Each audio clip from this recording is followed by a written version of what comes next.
The night Nathaniel Hayes made the worst decision of his billion-dollar career, he didn't know it would save his life.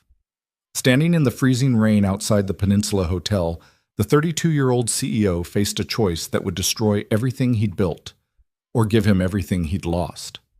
One phone call to his driver, one ignored stranger on the sidewalk. That's all it would have taken to keep his perfect, empty world intact. But he stopped walking, and the broken woman shivering in that doorway, she was about to shatter every rule he lived by. Stay with me until the end. This story goes places you won't expect. Hit like and drop your city in the comments so I can see how far this journey travels. The rain fell like punishment. Nathaniel Hayes stood under the awning of the Peninsula Hotel, watching water hammer the Manhattan streets in sheets so thick the traffic lights bled into watercolor smears. His Tom Ford suit was still dry. His Patek Philippe watch still read 11:47 p.m. His phone still buzzed with emails he didn't want to answer. Everything was exactly as it should be, exactly as empty as it had been for the past 3 years. "Mr. Hayes, your car's arriving now." His assistant Marcus appeared at his elbow, holding an umbrella that probably cost more than most people's monthly rent. Nathaniel nodded without looking at him. The corporate dinner had been the usual performance. Handshakes that meant nothing, smiles that sold everything, conversations designed to extract maximum value while revealing minimum truth. He'd closed a $70 million merger over Chilean sea bass and lies about caring how anyone's family was doing. He was exceptional at it. He hated every second. "Sir?" Marcus was still waiting. "Go home, Marcus. I'll walk." "In this weather?" "I said, go home." Marcus hesitated, then disappeared into the night, taking his expensive umbrella with him. Nathaniel stayed where he was, watching the rain destroy the city he'd conquered. Somewhere up in the towers of glass and steel, his daughter Sophie was asleep in her room, cared for by the third nanny this year. Somewhere in the cold machine of his life there was supposed to be meaning. He just couldn't remember where he'd left it. His phone buzzed again, a text from his head of acquisitions. "Deal's done. Celebrating at One Oak. You coming?" Nathaniel typed back, "No."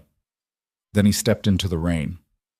The cold hit him like a physical thing, soaking through his suit jacket in seconds. Water poured down his face, his neck, turning his shirt transparent against his skin. He should have felt ridiculous, a billionaire walking alone through a storm in a $3,000 suit. Instead, he felt nothing at all. He'd been feeling nothing for so long now that he'd almost forgotten what else was possible. Nathaniel walked without direction, letting the rain wash over him, trying to remember the last time he'd felt anything real. The last time someone had looked at him and seen past the net worth, past the power, past the carefully constructed image of the man who had everything. His wife had seen him. Sarah had known every broken piece of him and loved him anyway. Then she died, and took all the light with her. That was 3 years ago. 3 years of building empires and raising a daughter he didn't know how to talk to and forgetting what it felt like to be human instead of just successful. 3 years of perfect emptiness. Nathaniel stopped at a corner, rain dripping from his hair into his eyes. He should call his driver, go home, check on Sophie, answer those emails, do any of the 1,000 things that kept his billion-dollar life running smoothly. He stood there, not doing any of them. That's when he saw her. At first, she was just a shape in a doorway, a shadow hunched against the storm in the entrance of a closed boutique. Nathaniel almost walked past, almost kept moving. The city was full of people with nowhere to go, and he'd learned long ago that you couldn't fix everything, couldn't save everyone, couldn't let yourself feel too much or you'd drown. But something made him stop. Maybe it was the way she was sitting with her arms wrapped around herself, shaking so hard he could see it from 10 feet away. Maybe it was how young she looked despite the exhaustion carved into her face. Maybe it was the way she was trying desperately not to cry, fighting tears the way you fight when you've already lost everything else, and you're terrified of losing the last shred of control. Or maybe Nathaniel Hayes was just so tired of being empty that he'd do anything, even something stupid, to feel human again. He walked toward her. She didn't look up, didn't acknowledge him. She was soaked to the bone, her thin jacket plastered to her frame, dark hair hanging in wet ropes around her face. Her jeans were torn at the knees, her sneakers held together with duct tape. Everything about her screamed survival, desperation, the kind of poverty that wasn't temporary or romantic or anything except brutal. Nathaniel knelt down in front of her. That's when she finally looked at him. Her eyes were green, the kind of green that looked like life itself, even drowned in rain and fear. For 1 second they went wide with panic, and he saw her entire body tense like she was about to run. "I'm not going to hurt you," Nathaniel said quietly. She didn't relax, didn't speak, just stared at him like he was another threat in a world made entirely of threats. He shrugged off his suit jacket, rain immediately soaking through his shirt. "Here, I don't—" Her voice came out hoarse, broken. "I don't want anything. I know. I'm not—" She swallowed hard. "I'm not doing anything for money." The words hit him like a punch. That's what she thought. That's what experience had taught her, that no man offered help without wanting something in return. "I'm just offering you a jacket," Nathaniel said. "That's all." She looked at him for a long moment, searching his face for the lie, the angle, the inevitable cruelty. He let her look. Let her see whatever she needed to see. Finally, slowly, she reached for the jacket. Her hands were shaking so badly she could barely hold it. Nathaniel wanted to help her put it on, but he didn't move, didn't push, just stayed kneeling there in the rain while she struggled into the expensive fabric, wrapping it around herself like armor. "Thank you," she whispered. "What's your name?" She hesitated. "Emily." "I'm Nathaniel." He paused. "When did you last eat?" "I'm fine." That wasn't the question. Emily looked away. "Yesterday. Maybe. I don't—" It doesn't matter. It mattered. It mattered so much that Nathaniel felt something crack open in his chest. Something he'd kept sealed for 3 years because feeling anything was too dangerous, too painful, too real. "There's a diner 2 blocks from here," he said. "It's warm. The coffee's terrible, but the food's decent. Come with me." "I can't pay." "I didn't ask you to pay." "Why are you doing this?" Emily's voice cracked. "You don't know me. You don't owe me anything. Why do you even care?" Nathaniel stood up, rain streaming down his face, and for the first time in 3 years, he told someone the absolute truth. "Because I'm tired of walking past people like they're invisible," he said. "Because I'm tired of pretending I don't see suffering. Because for the last 3 years, I've been so focused on building things and making money and being successful that I forgot what it feels like to just be a decent human being." He held out his hand. "So maybe I'm not doing this for you. Maybe I'm doing it for me." Emily stared at his outstretched hand like it might disappear if she reached for it.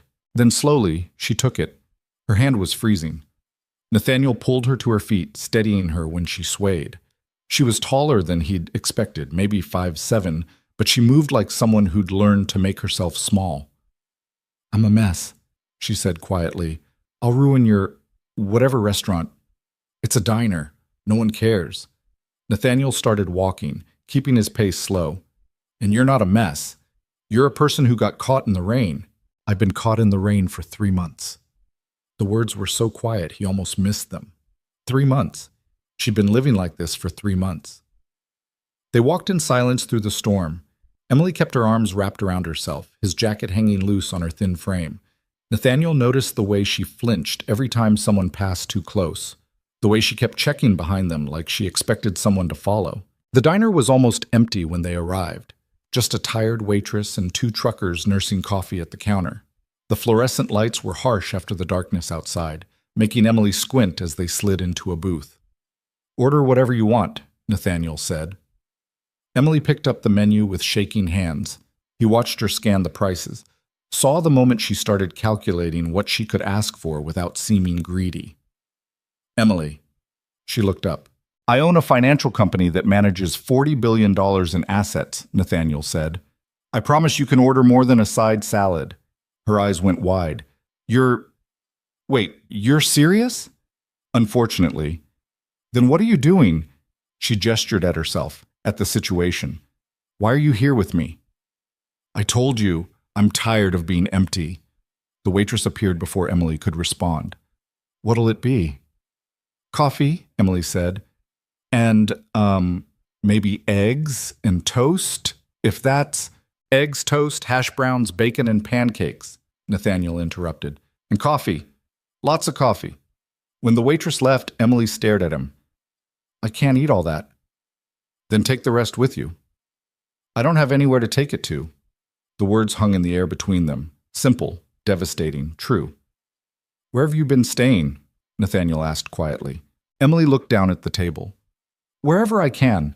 Shelters mostly. When they have space. Sometimes I just... She stopped. It doesn't matter. It matters. Why? Her voice broke. Why does it matter to you? You don't know me. You don't know anything about me. I could be anyone. I could be lying. I could be dangerous. Are you? No. Then that's all I need to know. Emily's hands were shaking again. She pressed them flat on the table, trying to steady them. People don't just help. Not without wanting something. I'm not people. No, you're a billionaire, which makes it even weirder.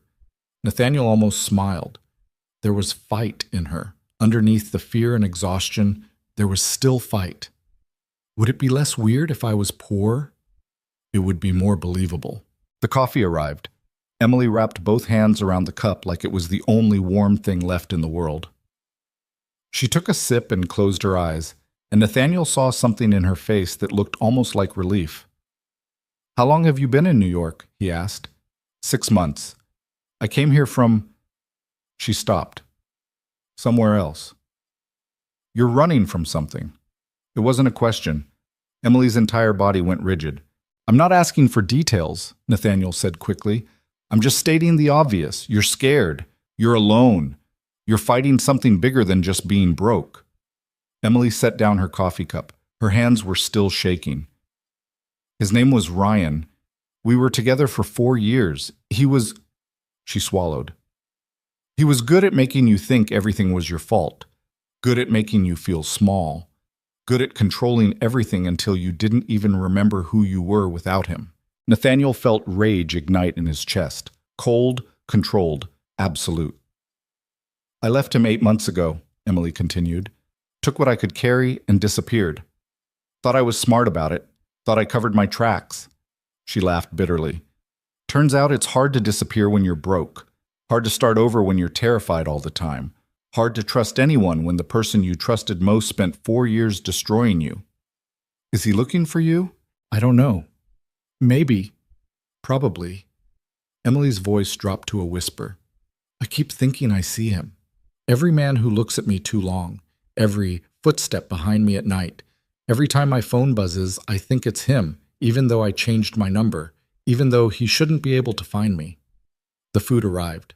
Emily stared at the plate like she'd forgotten what food was supposed to look like when it wasn't scavenged or rationed.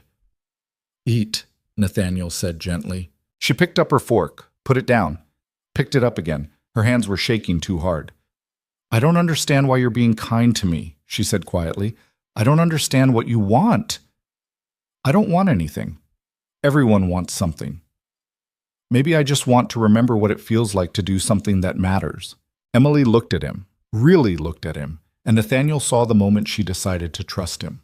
It was fragile, tentative, the kind of trust that could shatter with one wrong move. But it was there. She started eating. Nathaniel ordered his own coffee and watched her destroy the food with the quiet desperation of someone who didn't know when the next meal was coming. She tried to pace herself at first, tried to maintain some dignity.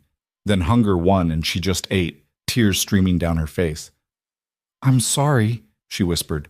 I'm sorry. I'm disgusting. You're hungry, Nathaniel said. There's no shame in that. I used to be... Emily stopped, wiping her eyes. I used to be a person. I had a job. I had plans. I was going to go back to school for interior design. I had dreams. She laughed bitterly. Then I spent 4 years with someone who convinced me that dreams were selfish and wanting anything for myself was betrayal. And by the time I realized what he'd done, I was so small I could barely remember who I'd been before. You got out. Yeah, and look at me now, so much better. You survived. Surviving isn't living. Nathaniel knew that truth too well. No, it's not. They sat in silence while Emily finished eating. Outside, the rain kept falling. Inside, the fluorescent lights hummed. 2 broken people sitting in a diner at midnight, temporarily escaping the cold. I need to ask you something, Nathaniel said finally. And you can say no. You can walk out right now and I won't stop you or follow you or try to find you. Emily went very still. What? I have a guest room in my apartment. It's empty. It's been empty for 3 years. I want you to stay there tonight. I can't. I'm not asking for anything. I'm not. He stopped, choosing his words carefully. I have a 3-year-old daughter named Sophie. She's asleep right now with her nanny. My building has 24-hour security. My apartment has multiple bedrooms, multiple locks, multiple exits. You'll be safe. I promise, you'll be safe. Emily was shaking her head. You don't know me. You can't just. People don't do this. I'm doing it. Why? Nathaniel looked at this stranger across the table, this woman who'd been beaten down by life and love and circumstance and was still fighting, still surviving, still trying to find a reason to trust. 3 years ago, my wife died, he said quietly. Car accident. She was coming home from her sister's place and some drunk driver ran a red light and she was just gone. 1 second she was texting me about what to make for dinner and the next second she was gone. He paused. After she died, everyone said the same thing. They said if I needed anything, just ask. If I needed help, they were there. If I needed to talk, their door was open. Did anyone mean it? No. Or maybe they did, but they didn't know how.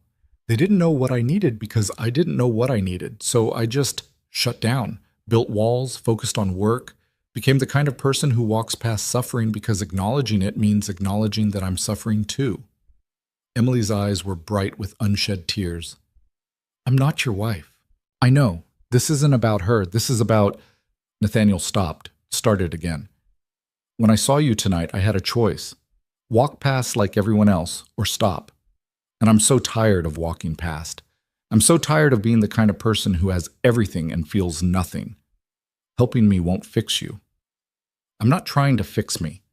I'm trying to be human again. Emily pressed her hands against her face. Her shoulders shook. When she finally looked up, her eyes were red but clear. One night, she said. That's all. And if anything feels wrong, you can leave any time, no questions asked. She nodded slowly. Okay. They left the diner 20 minutes later. The rain had slowed to a drizzle, turning the city soft and gray. Nathaniel called his driver while Emily stood a few feet away, arms wrapped around herself, his jacket still hanging on her thin frame. The car arrived, a black Mercedes that probably cost more than Emily had made in the past 5 years. She stopped walking when she saw it. That's yours? It's just a car. That's not just a car. That's a statement. Nathaniel opened the door. Then it's saying we're both getting out of the rain. Emily climbed in carefully, like she was afraid she might break something. The leather seats, the climate control, the bottle of water waiting in the cup holder. Nathaniel watched her take it all in with a mixture of wonder and discomfort. Where to, Mr. Hayes? The driver asked. Home. They drove through Manhattan in silence. Emily stared out the window, watching the city slide past in a blur of light and rain. Nathaniel watched her, trying to understand what he'd just done. He'd brought a stranger into his life. Someone broken and scared and running from demons he couldn't see. Someone who needed help he didn't know how to give. Someone who could be lying about everything.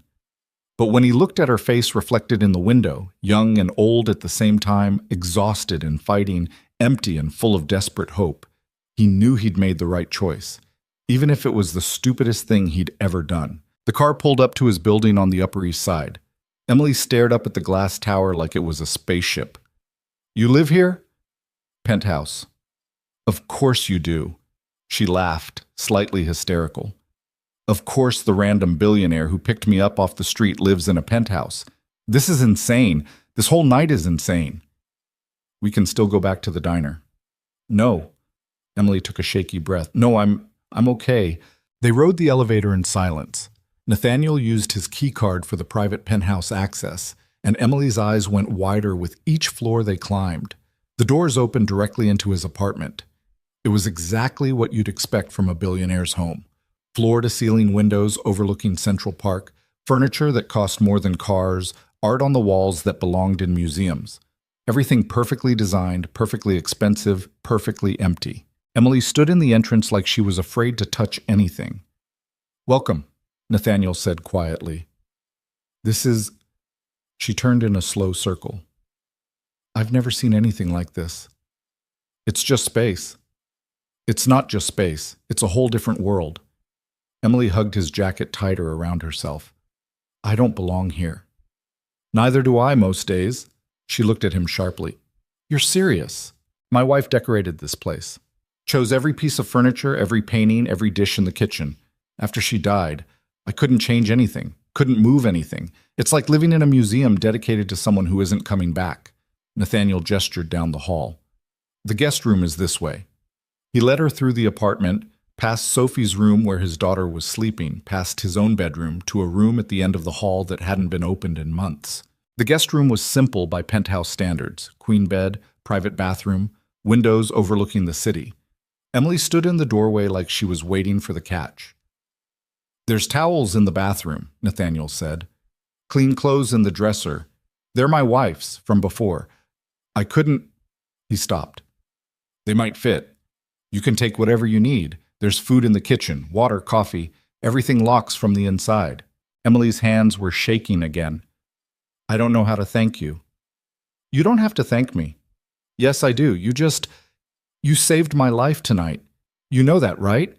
If you hadn't stopped, if you hadn't... Her voice broke. I was starting to give up. I was starting to think maybe it would be easier to just stop fighting. Nathaniel felt something twist in his chest. You're safe now. For tonight. For as long as you need. Emily looked at him with those green eyes full of fear and hope and exhaustion. Why are you doing this? I already told you. Tell me again. Nathaniel leaned against the doorframe, suddenly exhausted himself. 3 years ago, I stopped being a person and became a function. I make money. I make deals. I make decisions. But I don't feel anything. I don't connect with anyone. I don't remember what it's like to do something just because it's right, not because it's profitable. He paused. Tonight, I felt something. When I saw you in that doorway, I felt human again. So maybe I'm not saving you. Maybe you're saving me. Tears ran down Emily's face. She didn't try to stop them. Get some sleep, Nathaniel said gently. We'll figure out tomorrow when tomorrow comes. He started to leave, then stopped. Emily?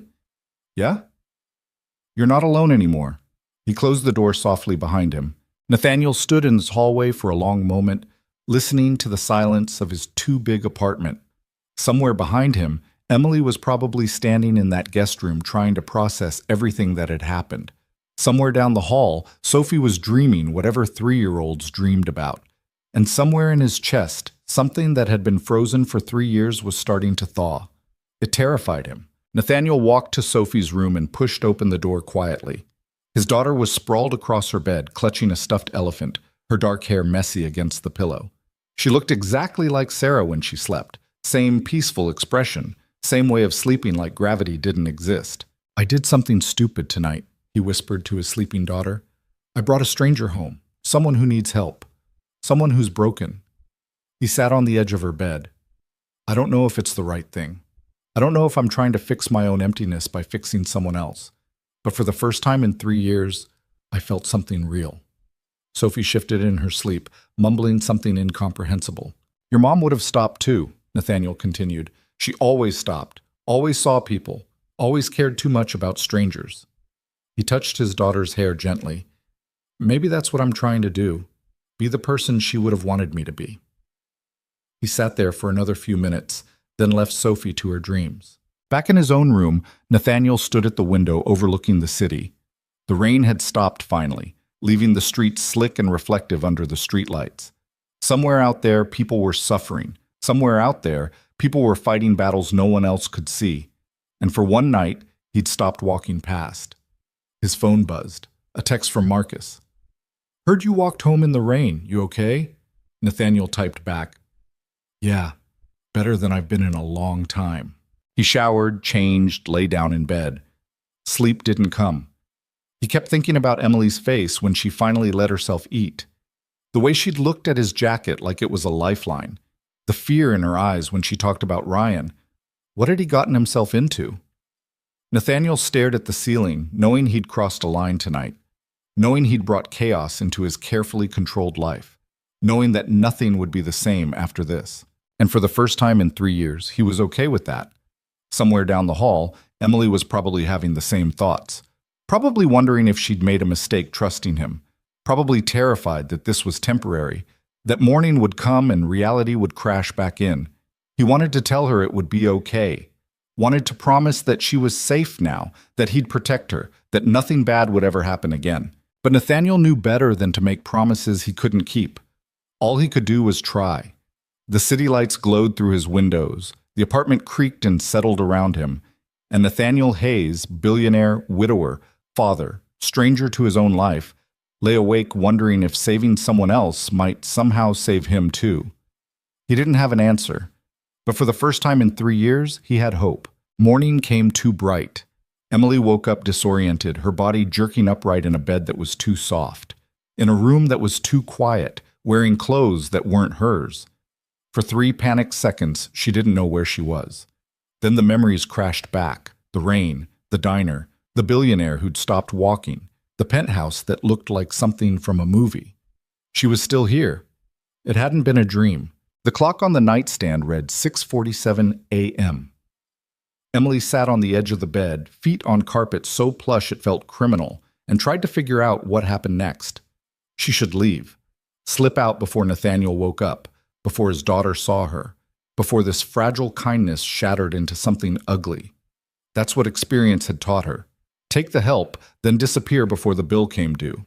But when she stood up and caught her reflection in the mirror across the room, she stopped. The woman staring back at her was clean. She'd showered last night, stood under water so hot it burned, scrubbing away weeks of street grime and fear. The clothes she'd borrowed from Nathaniel's dead wife actually fit. Soft yoga pants and a sweater that smelled like expensive detergent instead of desperation. For the first time in months, she looked almost human. Emily touched her face, tracing the dark circles under her eyes, the hollows in her cheeks. Still broken, still scared, but clean. She heard voices outside the room. A child's laughter, a deeper voice responding. Her hand went to the door handle, then froze. What was she supposed to do? Walk out there and pretend this was normal? Sit at breakfast with a billionaire and his daughter like she belonged? The door opened before she could decide. Nathaniel stood there holding a mug of coffee, looking tired but somehow more relaxed than he had last night. He'd changed into jeans and a plain t-shirt, casual expensive instead of corporate expensive. "You're awake," he said. "I was just—" Emily gestured vaguely. "I should probably go." "You haven't had breakfast." "I don't want to impose—" "Emily." Nathaniel's voice was gentle. "I asked you to stay. That wasn't charity. That was an invitation." She wanted to believe him, wanted it so badly her chest ached. "Come on," he said. "Sophie's making pancakes. By which I mean she's mostly throwing flour everywhere while our nanny actually makes pancakes." Emily followed him down the hallway, acutely aware of how out of place she was. The penthouse looked even more surreal in daylight, all glass and light and wealth she couldn't comprehend. The kitchen was chaos. A small girl with dark curls was standing on a step stool at the counter, covered in flour, giggling hysterically while a middle-aged woman tried to rescue what remained of the pancake batter. When Sophie saw Nathaniel, she shrieked with delight. "Daddy, I'm making breakfast." "I can see that." Nathaniel kissed the top of her head, getting flour on his shirt. "Sophie, this is Emily. She's staying with us for a while." Sophie turned to look at Emily with the brutal honesty of a 3-year-old. "Why?" "Because she's my friend," Nathaniel said easily. "Are you Daddy's girlfriend?" Emily's face went hot. "No, Sophie, manners." The nanny, a kind-faced woman in her 50s, extended a floury hand to Emily. "I'm Patricia. Don't mind Sophie. She asks everyone if they're Daddy's girlfriend. Last week, it was the UPS delivery person." "He was nice," Sophie said defensively. Despite everything, Emily almost smiled. I'm just staying here temporarily." "Well, temporarily or not, you're welcome to pancakes." Patricia gestured at the disaster zone of the kitchen. "What's left of them, anyway?" Breakfast was surreal. Emily sat at a table that probably cost more than a car, eating pancakes shaped like dinosaurs, while a 3-year-old asked her approximately 400 questions. "Do you like dinosaurs?" Yes." "What's your favorite?" "I don't really—" "Mine's a brachiosaurus because they have long necks and they can see everything. Can you see everything? You're tall." Nathaniel caught Emily's eye across the table. She could see him trying not to laugh. "Sophie, let Emily eat," he said. "But I have questions." "You always have questions." Sophie considered this. "That's true." Then she turned back to Emily. "Do you have a job?" The question hit harder than it should have. Emily set down her fork carefully. "Not right now." "Why not?" "Sophie, it's okay," Emily said quietly. She looked at this tiny person who didn't know enough to make questions hurt. "I'm between jobs." "What does that mean?" "It means I'm figuring things out." Sophie nodded sagely, like this made perfect sense. "I'm between naps. That's what Patricia says when I don't want to sleep." This time Emily did smile. Exactly like that. After breakfast, Patricia took Sophie to get ready for preschool, leaving Emily and Nathaniel alone with the wreckage of the kitchen. "I should clean this up," Emily said immediately. "Patricia will, please." Emily was already gathering plates. "Let me do something. Let me be useful." Nathaniel watched her for a moment, then nodded. They cleaned in silence, falling into an easy rhythm. Emily washing, Nathaniel drying. It felt weirdly domestic, weirdly normal, like they'd done this 1,000 times before. "She's a lot," Nathaniel said finally, nodding toward where Sophie had disappeared. "She's wonderful. She's exhausting." But he said it with so much love that Emily felt her chest tighten. "After Sarah died, I didn't know how to be a father. Didn't know how to be anything except empty. Patricia basically raised Sophie for the first year. But you're here now. I'm trying to be." Nathaniel dried a plate slowly. "I keep thinking Sarah would be so disappointed in how I handled it. She would have wanted me to be strong for Sophie. Instead, I just shut down." Emily scrubbed at a pan that was already clean. "Grief doesn't care what anyone wants." "No, it doesn't." They finished the dishes. Nathaniel poured fresh coffee. They sat at the counter like two people who didn't quite know what they were doing but were trying anyway. "I need to talk to you about something," Nathaniel said. Emily's whole body tensed. "Here it comes, the catch, the real reason." "I have a proposition," he continued. "And before you panic, just listen." "Okay." "I need an executive assistant. My current one is good at his job, but he's been angling for a promotion. He wants to move into acquisitions, which means I need someone new." Nathaniel paused. "I want to offer you the position." Emily stared at him. "You can't be serious." "I'm completely serious. You don't even know if I'm qualified. You survived 4 years with an abusive partner, escaped with nothing, and made it 8 months on your own in one of the most expensive cities in the world. That tells me you're resourceful, resilient, and capable of handling impossible situations." He took a sip of coffee. "Those are exactly the skills I need." That's not how jobs work. You need resumes, references, background checks." "I can get all of that, but I'm offering you the job anyway." Emily stood up abruptly, pacing to the window. The city spread out below them, glittering and indifferent. "Why are you doing this?" "Because you need a job and I need an assistant." "That's not an answer." "What do you want me to say?" Nathaniel turned to face her. "That I feel guilty? That I'm trying to fix you? That this makes me feel better about my own emptiness?" "Yes! Any of that would make more sense than just giving me a job because you feel like it." "Maybe I don't have a good reason," Nathaniel said quietly. "Maybe I'm just tired of walking past people who need help. Maybe I spent 3 years being so focused on protecting myself from feeling anything that I forgot how to be decent. Or maybe—" He stopped. "Maybe I saw something in you last night.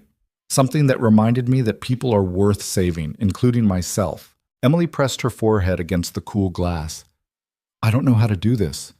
I don't know how to accept help without waiting for it to turn into something else." "I know. What if I'm terrible at the job?" "Then I'll fire you." She laughed shakily. "Just like that?" "Just like that." Nathaniel stood up, walking over to stand beside her. "Look, I'm not going to pretend this is purely altruistic. I do need an assistant. And yeah, maybe part of me is trying to prove I'm not completely dead inside. But the offer is real. The job is real. You'd have a salary, benefits, your own space here until you can afford your own place." "How much?" Emily asked quietly. $70,000 to start. More if you're good at it." She actually laughed. That's more than I've ever made." "It's market rate for executive assistants in Manhattan." "Less, actually." Emily turned to look at him. Really look at him. This man who'd stopped in the rain, who'd brought her home, who was now offering her a life she'd stopped believing was possible. "What if Ryan finds me?" she whispered. "Then we deal with it. What if I'm not good enough?" "You will be." "How do you know?" Nathaniel met her eyes. "Because you're still fighting. After everything, you're still here. That's enough." Emily wanted to cry, wanted to run, wanted to believe this could possibly be real. "I need time," she said, "to think about it." "Take all the time you need." But even as she said it, Emily knew she'd already decided. Because what choice did she have? Go back to the streets? Back to shelters? Back to running and hiding and slowly disappearing? At least here, she had a chance. "Okay," she said finally. "Okay, I'll try." Nathaniel smiled, actually smiled, and Emily realized it was the first real smile she'd seen from him. "Good. We'll start Monday. That gives you the weekend to settle in." "What am I supposed to do until Monday?" "Whatever you want. Rest, watch TV, explore the apartment. Sophie will probably recruit you for tea parties." He paused. "Or we could get you some clothes that aren't my dead wife's." Emily looked down at the borrowed outfit. "I don't have money. You start Monday. Consider it a signing bonus." "Nathaniel, I'm not arguing about this. You need clothes. I have money. It's not complicated." Except it was complicated. Everything about this was complicated. But Emily was too tired to fight it. "Fine," she said, "but nothing crazy expensive." Define crazy. "Nothing that costs more than my first month's rent used to." Nathaniel looked pained. "You're going to make shopping very boring." They left an hour later after Sophie had been deposited at preschool with much fanfare and many questions about whether Emily would be there when she got home. Patricia promised to handle pickup, giving Nathaniel a look that clearly said she had questions but would save them for later. The Mercedes drove them to Soho, to boutiques Emily had walked past 1,000 times without ever imagining she'd walk inside. Nathaniel moved through these spaces like he belonged there, which he did, while Emily felt like an imposter waiting to be discovered. "Pick whatever you want," he said. Emily stood frozen in front of racks of clothes that probably cost more than her entire wardrobe had cost in her previous life. A saleswoman appeared, all white teeth and subtle judgment. "Can I help you find something?" "She needs a complete wardrobe," Nathaniel said. "Professional and casual. Start with the basics." The woman's eyes flicked from Emily to Nathaniel, clearly trying to figure out their relationship. "Of course. Right this way." 2 hours later, Emily had more clothes than she'd owned in the past 5 years. Jeans that actually fit. Shirts that didn't have holes. A winter coat that would keep her warm. Professional dresses for the office. Shoes that weren't held together with tape and prayer. She kept trying to protest. Nathaniel kept ignoring her. "This is too much," Emily said for the 10th time as he handed his credit card to the cashier. "It's a functional wardrobe for someone who works in Manhattan, that's all. The coat alone costs $3,000. It's cashmere." "That's my point." Nathaniel turned to face her. "Emily, you're about to be my executive assistant. That means you'll be in meetings with investors, board members, clients worth hundreds of millions of dollars. I need you to look the part. This isn't charity, it's professional necessity." He was lying. They both knew it. But Emily let it go because what else could she do? They got lunch at a small Italian place Nathaniel apparently came to all the time. The owner greeted him by name, gave Emily a curious look, and seated them at a quiet table in the back.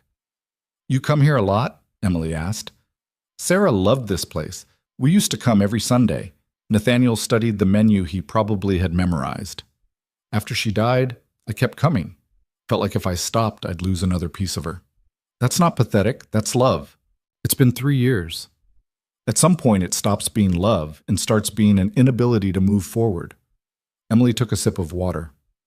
"Who decides when that point is?" "I don't know. Everyone kept telling me I needed to move on, get back out there, start dating again." He said it like it was a foreign language, like Sarah was just replaceable. "People don't know what to say about death, so they say stupid things." "Yeah," Nathaniel looked at her. "You get it." "I get loss. Maybe not the same kind, but I know what it's like to have your whole life ripped apart and everyone expecting you to just be okay." They ordered, ate, talked about nothing important, favorite movies, books they'd read, places they'd never been. For an hour, They were just two people having lunch. Not a billionaire and a homeless woman. Not an employer and employee. Just two broken people trying to remember how to be human. When they got back to the penthouse, Sophie was already home, bouncing off the walls with preschool energy. "Emily! Emily! Look what I made!" She shoved a finger painting in Emily's face, something that might have been a flower, or possibly an explosion. "It's beautiful," Emily said honestly. "It's for you, because you're my friend now." Emily's throat tightened. She took the painting carefully, like it was made of gold. "Thank you, Sophie. I love it." "Can we have a tea party now?" "Sophie, Emily just got home," Nathaniel started. "It's okay," Emily said quickly. "I'd love to have a tea party."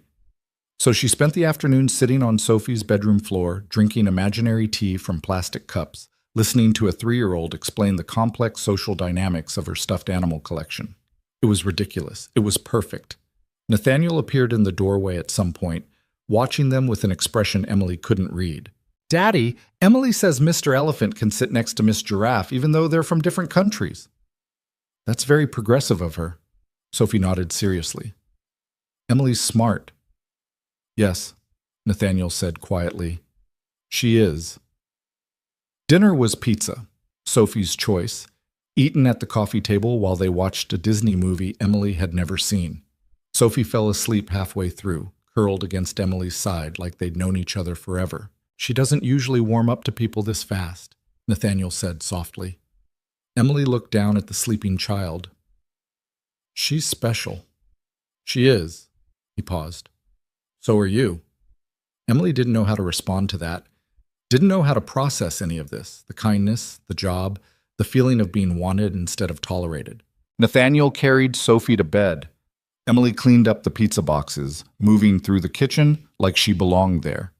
When he came back, she was standing at the window again, looking out at the city. "You do that a lot," he observed. "What?" "Stand at windows, looking out." Emily shrugged. "When you spend months sleeping rough, having a window feels like a luxury. You're safe now, for now." She turned to face him.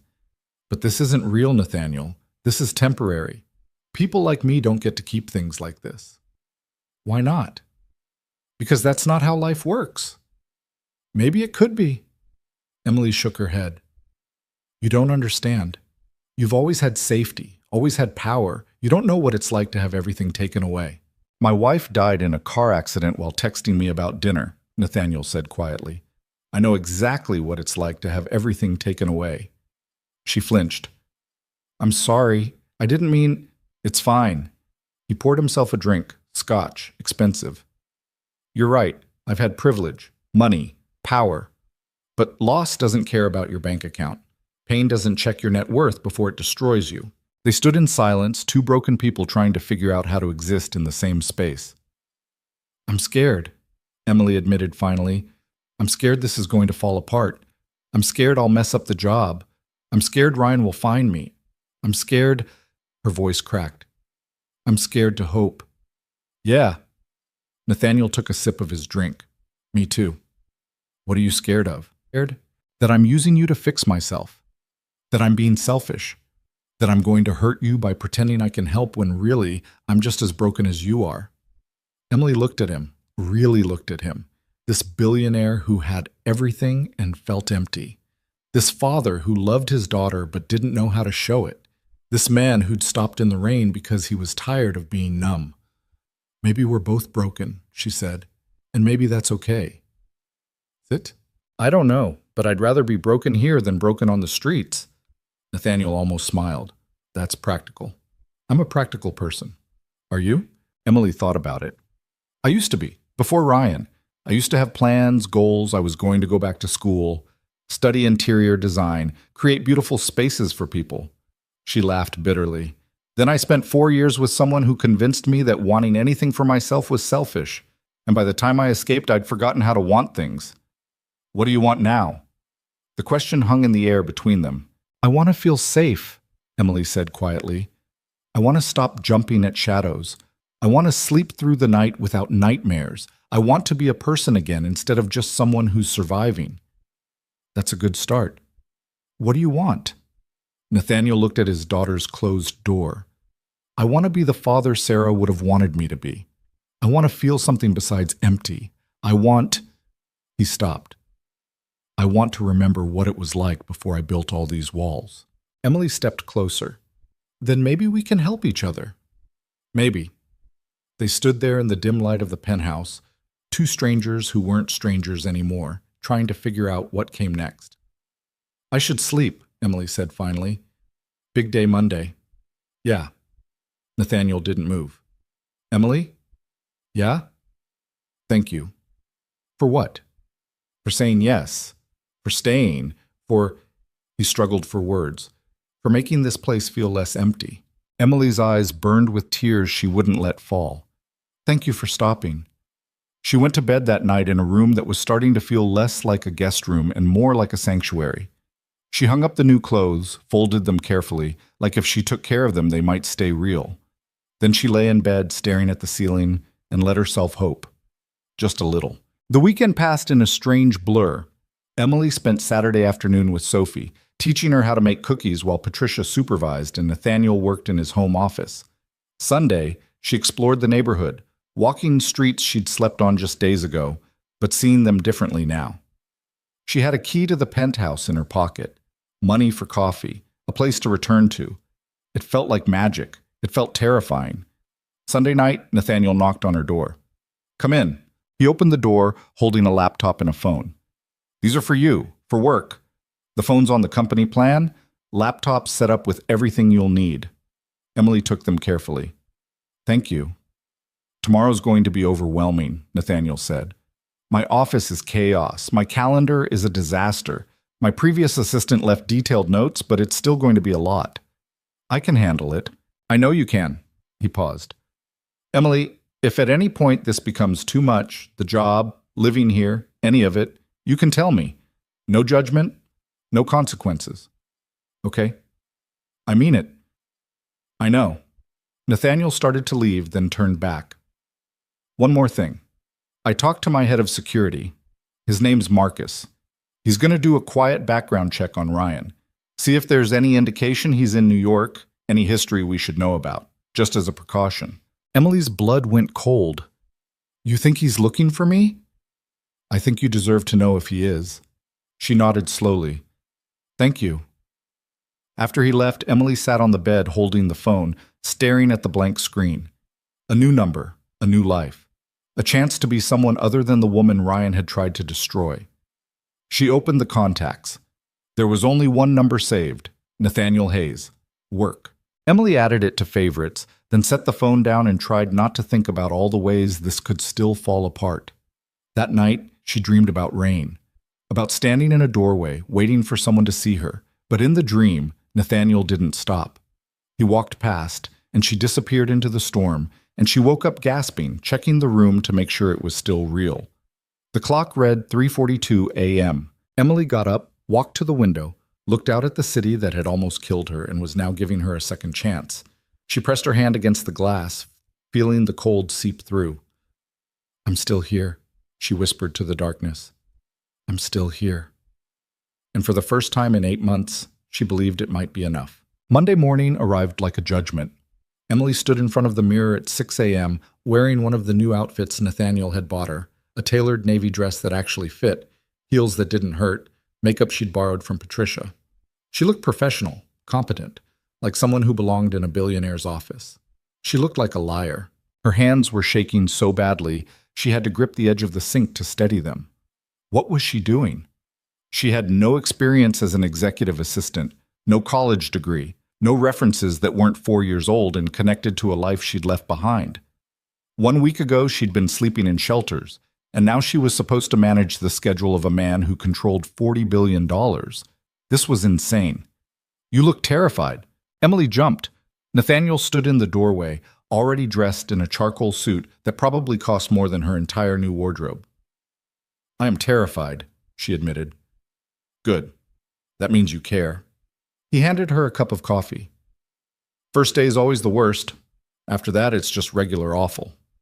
Despite herself, Emily almost smiled. That's supposed to be encouraging? I'm not good at encouraging. I'm good at honest. They took a car to the office. A glass tower in Midtown that made Emily's stomach drop just looking at it.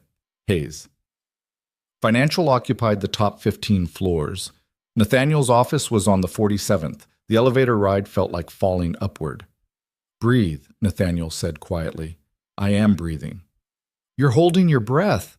Emily exhaled shakily. What if I mess this up? Then you'll fix it. That's what the job is. Mess things up. Fix them. Repeat until you figure out what you're doing. The elevator doors opened. The office was already chaos. People in expensive suits moving with purpose, phones ringing, screens glowing with numbers that probably represented someone's entire life savings.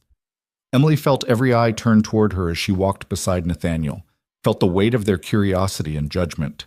Morning, Mr. Hayes. A young man in his 20s appeared, holding a tablet. Your 8 a.m. got pushed to 8:30. Thompson's flight was delayed, and the Goldman meeting needs to be rescheduled. Their CFO has the flu. Thanks, Marcus, Nathaniel gestured to Emily. This is Emily Carter, my new executive assistant. Emily, this is Marcus Webb, my current assistant who's moving to acquisitions. Marcus looked relieved. Thank God. I've been trying to train my replacement for weeks, but no one lasted more than 3 days. Why not? Emily asked before she could stop herself. Mr. Hayes is... Marcus paused diplomatically. Demanding. I prefer efficient, Nathaniel said. You made the last temp cry. She scheduled a board meeting during Sophie's ballet recital. You don't go to Sophie's ballet recitals. That's not the point. Emily looked between them, seeing the easy rapport of people who'd worked together for years. She was stepping into something established, something functional. What if she broke it? Marcus turned to her with sympathy. Come on, I'll show you your desk and try to prepare you for the nightmare you just signed up for. The next 4 hours were a blur of passwords and protocols and a filing system that made no logical sense but apparently worked. Emily took notes frantically, trying to absorb information about Nathaniel's schedule, his preferences, the dozen small things that kept his professional life running. He takes coffee black, no sugar every 2 hours, Marcus explained. He hates phone calls before 9 a.m. unless it's Sophie's school. He has a standing meeting with his financial advisors every Tuesday at 10. Wait, slow down. Emily's head was spinning. How am I supposed to remember all this? You won't. Not at first. You'll mess up. He'll get annoyed. You'll fix it. Eventually it becomes muscle memory.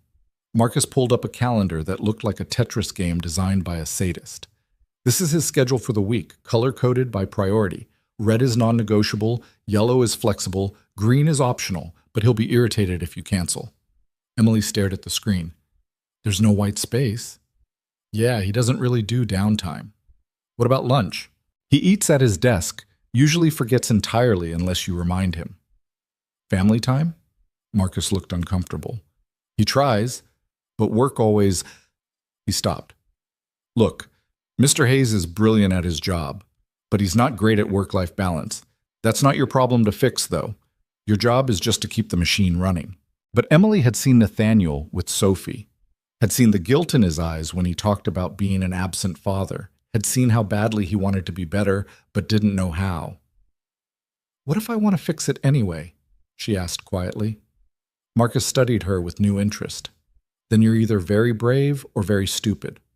I haven't figured out which yet. By noon, Emily's brain felt like it was melting. She'd fielded 17 calls, rescheduled 4 meetings, somehow managed to order lunch for a conference room full of investors without knowing anyone's dietary restrictions, and only cried once in the bathroom. She was calling it a win. Nathaniel appeared at her desk at 2 p.m., looking exhausted. How are you holding up? I scheduled your dentist appointment during a board meeting. I don't have a dentist appointment. I know. I panicked and made one up when someone asked about your afternoon availability. He stared at her. Then, incredibly, he laughed. Cancel the dentist. Keep the board meeting. Already done. See? You're learning. He paused. Come to my office for a minute. Emily followed him into a corner office that was all windows and minimalism. Nathaniel closed the door, shutting out the chaos. Sit. She sat. He leaned against his desk, studying her. You're doing fine, he said. I'm a disaster. You're doing fine for your first day as a disaster. He pulled out his phone, showed her a text. Sophie's recital is Thursday at 3 p.m. It's not on my calendar. Emily checked the calendar on her laptop. You have a meeting with Japanese investors Thursday at 2. Reschedule it. For when? I don't care, just not Thursday at 3. Nathaniel's voice was firm. Sophie's been practicing for weeks. I promised I'd be there. I'm not breaking another promise. Emily felt something shift in her chest. She made a note. Consider it done. Thank you. He rubbed his face, suddenly looking vulnerable. I keep trying to be better at this, at being present, but work always eats everything, Emily finished. Yeah, Marcus mentioned. Marcus talks too much. He's trying to help. They sat in silence for a moment. Through the windows, Manhattan spread out below them, a city of ambition and broken dreams and people trying to survive. Can I ask you something? Emily said. Sure. Why do you work this hard? You have more money than you could spend in 10 lifetimes. You could retire tomorrow. So why the 70-hour weeks? Nathaniel was quiet for a long moment. Because when Sarah died, work was the only thing that made sense. Numbers don't lie. Deals don't leave. Success is measurable. He paused. It's easier to build an empire than to sit in an empty apartment and feel everything I lost. But you're not building an empire anymore. You're maintaining one. There's a difference. Is there? Yeah, one has a purpose. The other is just avoiding pain. Nathaniel looked at her sharply. You've been here one day and you're already analyzing me? Emily flushed. Sorry, I shouldn't. No, you're right. He sat down behind his desk, suddenly looking older than 32. I've been running for 3 years. Running from grief, from loneliness, from having to be a real person instead of just a successful one. And the worst part is I know I'm doing it. I just don't know how to stop. Maybe you start by going to your daughter's recital. Yeah. He smiled slightly. Maybe I do. Emily stood to leave, then hesitated. Nathaniel? Yeah? Thank you for giving me this chance. I know I'm not qualified. I know you're taking a risk, but I'm going to work harder than anyone to prove you didn't make a mistake. I know you will. That's why I hired you. She made it back to her desk before the enormity of it all hit her again. 1 week ago, she'd been sleeping in a doorway. Now she had a job, a home, people who depended on her. It was terrifying. It was everything. The rest of the week passed in a controlled disaster. Emily made mistakes, scheduled meetings wrong, sent emails to incorrect people. Once accidentally ordered $300 worth of sushi for a meeting that had been canceled. But she learned. She adapted. She started to understand the rhythm of Nathaniel's professional life. Thursday arrived too fast. Emily had rescheduled the Japanese investors to Friday morning, confirmed Nathaniel's attendance at Sophie's recital 3 times, and even arranged for flowers to be delivered to the little girl before the show. She felt almost competent. Then her phone buzzed with a text from an unknown number at 2:47 p.m. I know where you are, Emily. We need to talk. The world tilted sideways. Emily stared at the message, her vision tunneling. Ryan. It had to be Ryan. No one else had her new number except Nathaniel and Patricia and Marcus, and her hands started shaking. She stood up abruptly, needing air, needing space, needing to run. The office suddenly felt too small, too exposed. Everyone could see her. Everyone would know. She made it to the bathroom before the panic attack hit.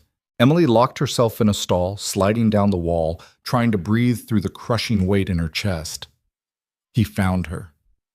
After 8 months of running, of hiding, of trying to disappear, Ryan had found her. How? How had he gotten her number? Did he know where she lived? Was he watching her right now? The bathroom door opened. Heels clicked on tile. Emily? You in here? It was Sarah Chen, one of the junior analysts Emily had met earlier in the week. Kind, sharp, someone who'd gone out of her way to make Emily feel welcome. I'm fine, Emily managed to say. You don't sound fine. You sound like you're having a panic attack. Emily's breath hitched. I just need a minute. Sarah's voice softened. Can I help? No, thank you. I need to be alone. Silence. Then, okay, but if you need anything, I'm at desk 42. The heels clicked away. Emily stayed on the bathroom floor staring at the text message, trying to decide what to do. She could ignore it, pretend she never saw it. Hope Ryan gave up. She could tell Nathaniel, let him handle it. Let someone else fight this battle. She could run. Again. Disappear before Ryan could destroy this fragile new life she was building. Before she could decide, her phone rang. Unknown number. Emily's finger hovered over the decline button. Then, with a steadiness she didn't feel, she answered, "Hello? Emily, finally!" Ryan's voice was exactly as she remembered, smooth, controlled, laced with the kind of charm that hid cruelty. "You're a hard woman to track down. How did you get this number?" "I have my ways. You didn't really think you could just disappear, did you?" Emily's nails dug into her palm. "What do you want?" "To talk. That's all. Just talk. We have nothing to talk about." "I think we do. You left without saying goodbye. You blocked my number. You vanished like I meant nothing to you." His voice hardened. "After 4 years, I deserve more than that." "You deserve nothing." "That's harsh, Em. I thought we were better than that." The casual use of her nickname made Emily's skin crawl. "Don't call me that." "Why not? It's your name." "It's not. Not anymore." Emily stood up, legs shaking. "I'm not the person you tried to make me. I'm not scared of you anymore." Ryan laughed. "Really? Because you sound pretty scared right now. Leave me alone. I just want to see you 5 minutes. That's all." "No." "Emily, be reasonable." "I said no. Don't call this number again. Don't contact me. Don't try to find me. We're done." "You don't get to decide that." "Yes, I do. Goodbye, Ryan." Emily hung up. Her entire body was shaking. She blocked the number with fingers that could barely hold the phone, then leaned against the sink, trying not to vomit. He'd found her. After everything, he'd found her. The bathroom door opened again. This time it was Nathaniel. "Emily." He stopped when he saw her face. What happened? She couldn't speak, couldn't move, could barely breathe. Nathaniel crossed the space between them in 2 strides. "Emily, look at me." She raised her eyes to his. "What happened?" he repeated, gentler this time. "Ryan." The word came out broken. "He texted me, called me. He knows my number, which means he might know where I am, where I work." Okay, slow down." Nathaniel's hands were on her shoulders, steady, grounding. "Tell me exactly what he said." Emily showed him the text, played him the voicemail Ryan had left after she hung up. 3 minutes of increasingly angry rambling about how ungrateful she was, how she owed him, how they weren't finished. Nathaniel's expression went cold. "Did he threaten you?" "Not directly. He never does. He just—" Emily wrapped her arms around herself. "He makes you feel like you're the problem, like you're being unreasonable, like everything is your fault." "Where are you supposed to meet him?" "I'm not." "I told him no." "Good." Nathaniel pulled out his phone. "I'm calling Marcus, our head of security, not my assistant. He'll trace the number, figure out how Ryan got your contact information, make sure our systems are secure." "This is my problem." "No, this is someone harassing my employee. That makes it my problem." His voice was steel. "You're not dealing with this alone." Emily wanted to argue, wanted to insist she could handle it, but the relief of not being alone was so overwhelming she just nodded. Nathaniel made the call, speaking in low, clipped tones. When he hung up, he turned back to Emily. "Marcus is on it. In the meantime, you're not going anywhere alone. I'll have a car take you home tonight. I'll arrange security." "I can't afford security." "I can. And before you argue, this is non-negotiable. Your safety isn't up for debate." Emily felt tears burn behind her eyes. "Why are you doing this?" "Because you matter. Because no one should have to deal with this alone. Because—" He stopped. "Because I couldn't protect Sarah. I couldn't stop the drunk driver or change what happened. But I can protect you, so I'm going to." The vulnerability in his voice broke something in Emily. She stepped forward and hugged him, awkward, desperate, grateful. For a second, Nathaniel froze. Then his arms came around her, holding her together while she fell apart. "I'm scared," she whispered against his shoulder. "I know." "What if he doesn't stop?" "Then we make him stop." They stood there in the bathroom, 2 broken people holding each other up, until Emily's breathing steadied. "You have a recital to get to," she said finally, pulling back. Nathaniel checked his watch. I have 10 minutes.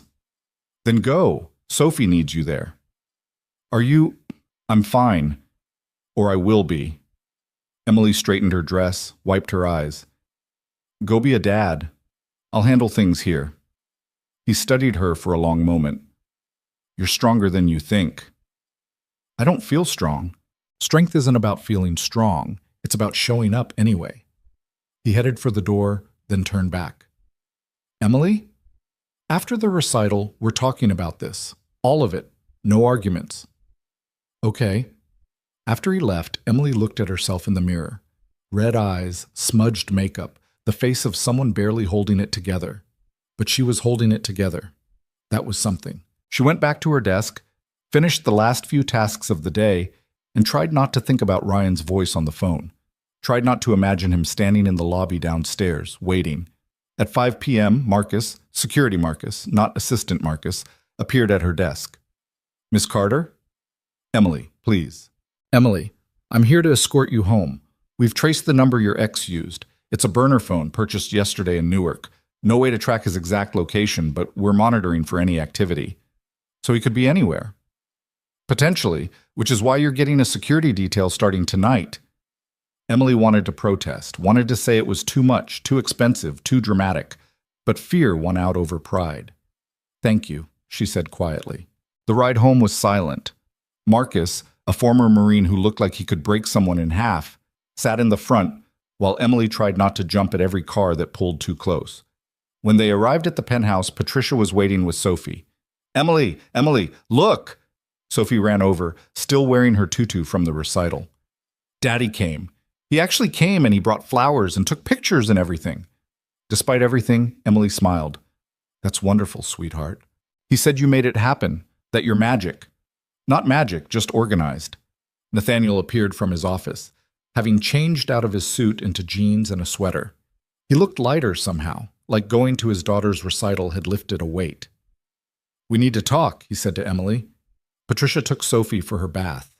Nathaniel led Emily to his office, closed the door, and gestured for her to sit. Marcus briefed me, he said. Burner phone, no traceable location, but the call originated somewhere in the tri-state area. So he's close. Maybe.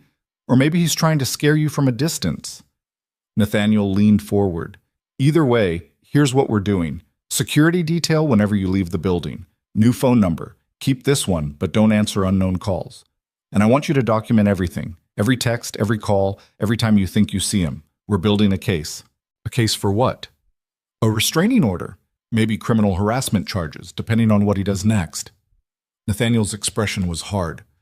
I'm not letting him terrorize you. Emily felt something crack open in her chest. You barely know me.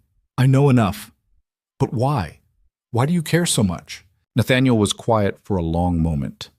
3 years ago, Sarah died because some asshole decided to drive drunk. I couldn't stop it, couldn't save her, couldn't do anything except watch my entire world fall apart.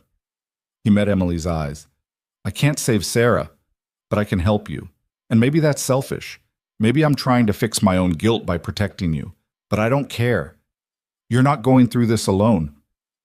Emily's vision blurred with tears. I don't know what to say. Say you'll let me help. Okay, yes, okay. They sat in silence, the weight of shared trauma settling between them. Can I ask you something? Emily said finally. Always. What was she like, Sarah? Nathaniel's expression softened. Chaotic. Brilliant.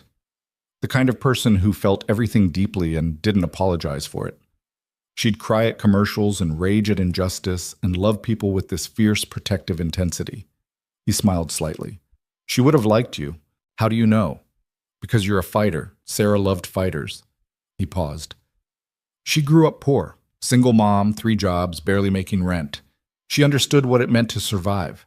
When we met, I was this arrogant finance bro who thought money solved everything. She taught me that some things matter more than profit margins. Like what? Like showing up for the people you love. Like using privilege to help instead of insulate. Like being human instead of just successful. Nathaniel's voice cracked slightly. After she died, I forgot all of it. Went right back to being the arrogant finance bro. And I hate that. I hate who I became. Emily reached across the desk, took his hand. You stopped in the rain. You brought me home. You gave me a job. That's not an arrogant finance bro. That's someone trying to be better. Maybe. Not maybe. Definitely. They sat like that, holding hands across the desk, two broken people trying to figure out how to heal. Sophie burst in without knocking, already in her pajamas. Daddy, Emily, can we watch a movie? Please, please, please. Nathaniel looked at Emily. You up for it? Emily squeezed his hand once before letting go. Yeah, I'm up for it. They watched Frozen for what Patricia said was the 47th time. Sophie knew every word, singing along dramatically while Nathaniel and Emily tried not to laugh.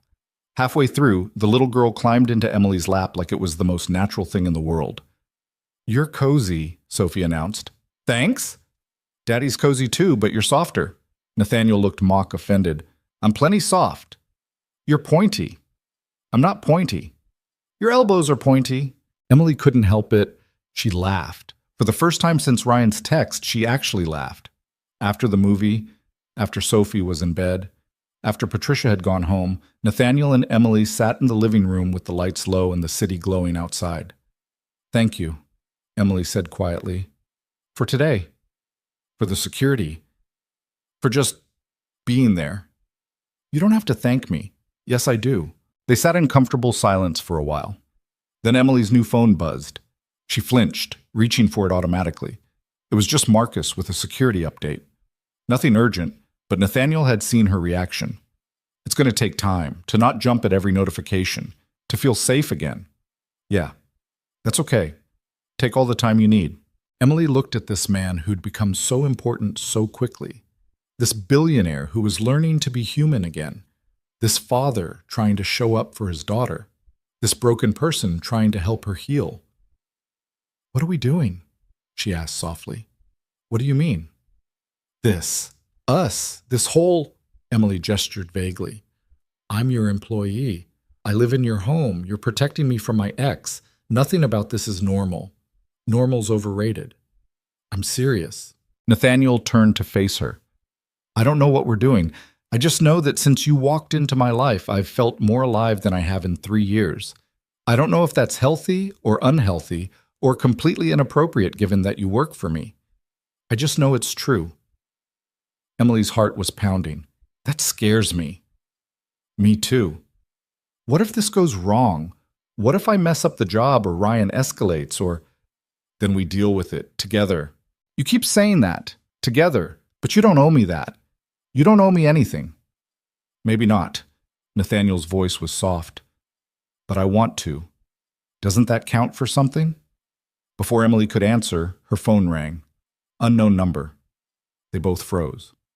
Don't answer it, Nathaniel said. But Emily was already staring at the screen, watching it ring, feeling fear claw its way up her throat. What if it was Ryan? What if he was downstairs? What if... The ringing stopped. A voicemail notification appeared. Nathaniel reached over, took the phone gently from her hands. I'll listen to it. You don't have to... Emily, let me. She watched him put the phone to his ear, watched his expression darken as he listened. When he hung up, his jaw was tight. What did he say? Nothing you need to hear. I'm forwarding it to Marcus. We're documenting everything. Nathaniel, he doesn't get to do this to you. His voice was hard. He doesn't get to make you feel unsafe. Not anymore. Emily felt tears threaten again. I'm so tired of being scared. I know. I'm tired of running. I'm tired of looking over my shoulder. I'm tired of letting him have power over me, even when he's not here. Then we take the power back. How? Nathaniel met her eyes. Tomorrow, we're filing for a restraining order. We're documenting everything Ryan's done. We're making it clear that if he comes near you, there will be consequences. What if that makes him angry? What if he... Then we deal with it. But you're not doing this alone. You have me. You have Marcus. You have resources and protection and people who care about you. He paused. You're not the person you were 8 months ago. You're not powerless anymore. Emily wanted to believe him, wanted to believe she could fight back, wanted to believe this nightmare could actually end. Okay, she whispered. Okay, let's do it. They stayed up late, documenting everything. Every text Ryan had sent over the past 8 months, every threatening voicemail, every time he'd shown up at her work before she ran. Building a case, piece by piece, until Emily's eyes burned from crying and exhaustion. "That's enough for tonight," Nathaniel said finally. "Get some sleep." Emily stood, swaying slightly. "Thank you for everything. Stop thanking me." "I can't help it." Nathaniel stood too, close enough that Emily could see the exhaustion in his eyes, the worry he was trying to hide. "You're going to be okay. I promise." "Don't make promises you can't keep." "I'm not." They stood there in the dim light, the city sleeping around them.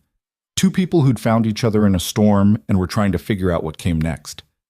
Emily went to bed that night with her phone on silent, the door locked, and for the first time since Ryan had texted her, she let herself believe that maybe, just maybe, she could win this fight.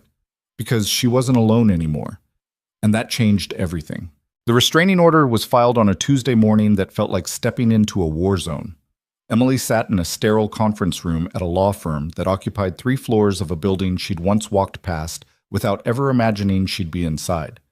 Nathaniel's attorney, a sharp-eyed woman named Rebecca Torres, who looked like she won cases for breakfast, spread documents across the table with practiced efficiency. "This is comprehensive," Rebecca said, scanning through the evidence they'd compiled. "Text messages, voicemails, documented history of emotional abuse. It's enough for a temporary order of protection, and likely a permanent one after the hearing." Emily's hands were shaking. She pressed them flat on the table. "What happens when he gets served?" "He'll be notified that he's required to stay at least 500 feet away from you, your workplace, and your residence. Any violation results in immediate arrest." "That'll make him furious, probably." Rebecca's expression didn't change. "Which is why we're also recommending increased security measures and documentation of any contact attempts." "He's going to see this as a challenge," Emily said quietly. "Ryan doesn't respond well to being told no." Nathaniel, sitting beside her, spoke up. "Then he'll learn that no means no. The hard way if necessary." Rebecca nodded. "Mr. Hayes has already briefed me on the security arrangements. You'll have protection, Ms. Carter. This order gives us legal backing to ensure your safety." Emily signed the papers with hands that wouldn't stop trembling.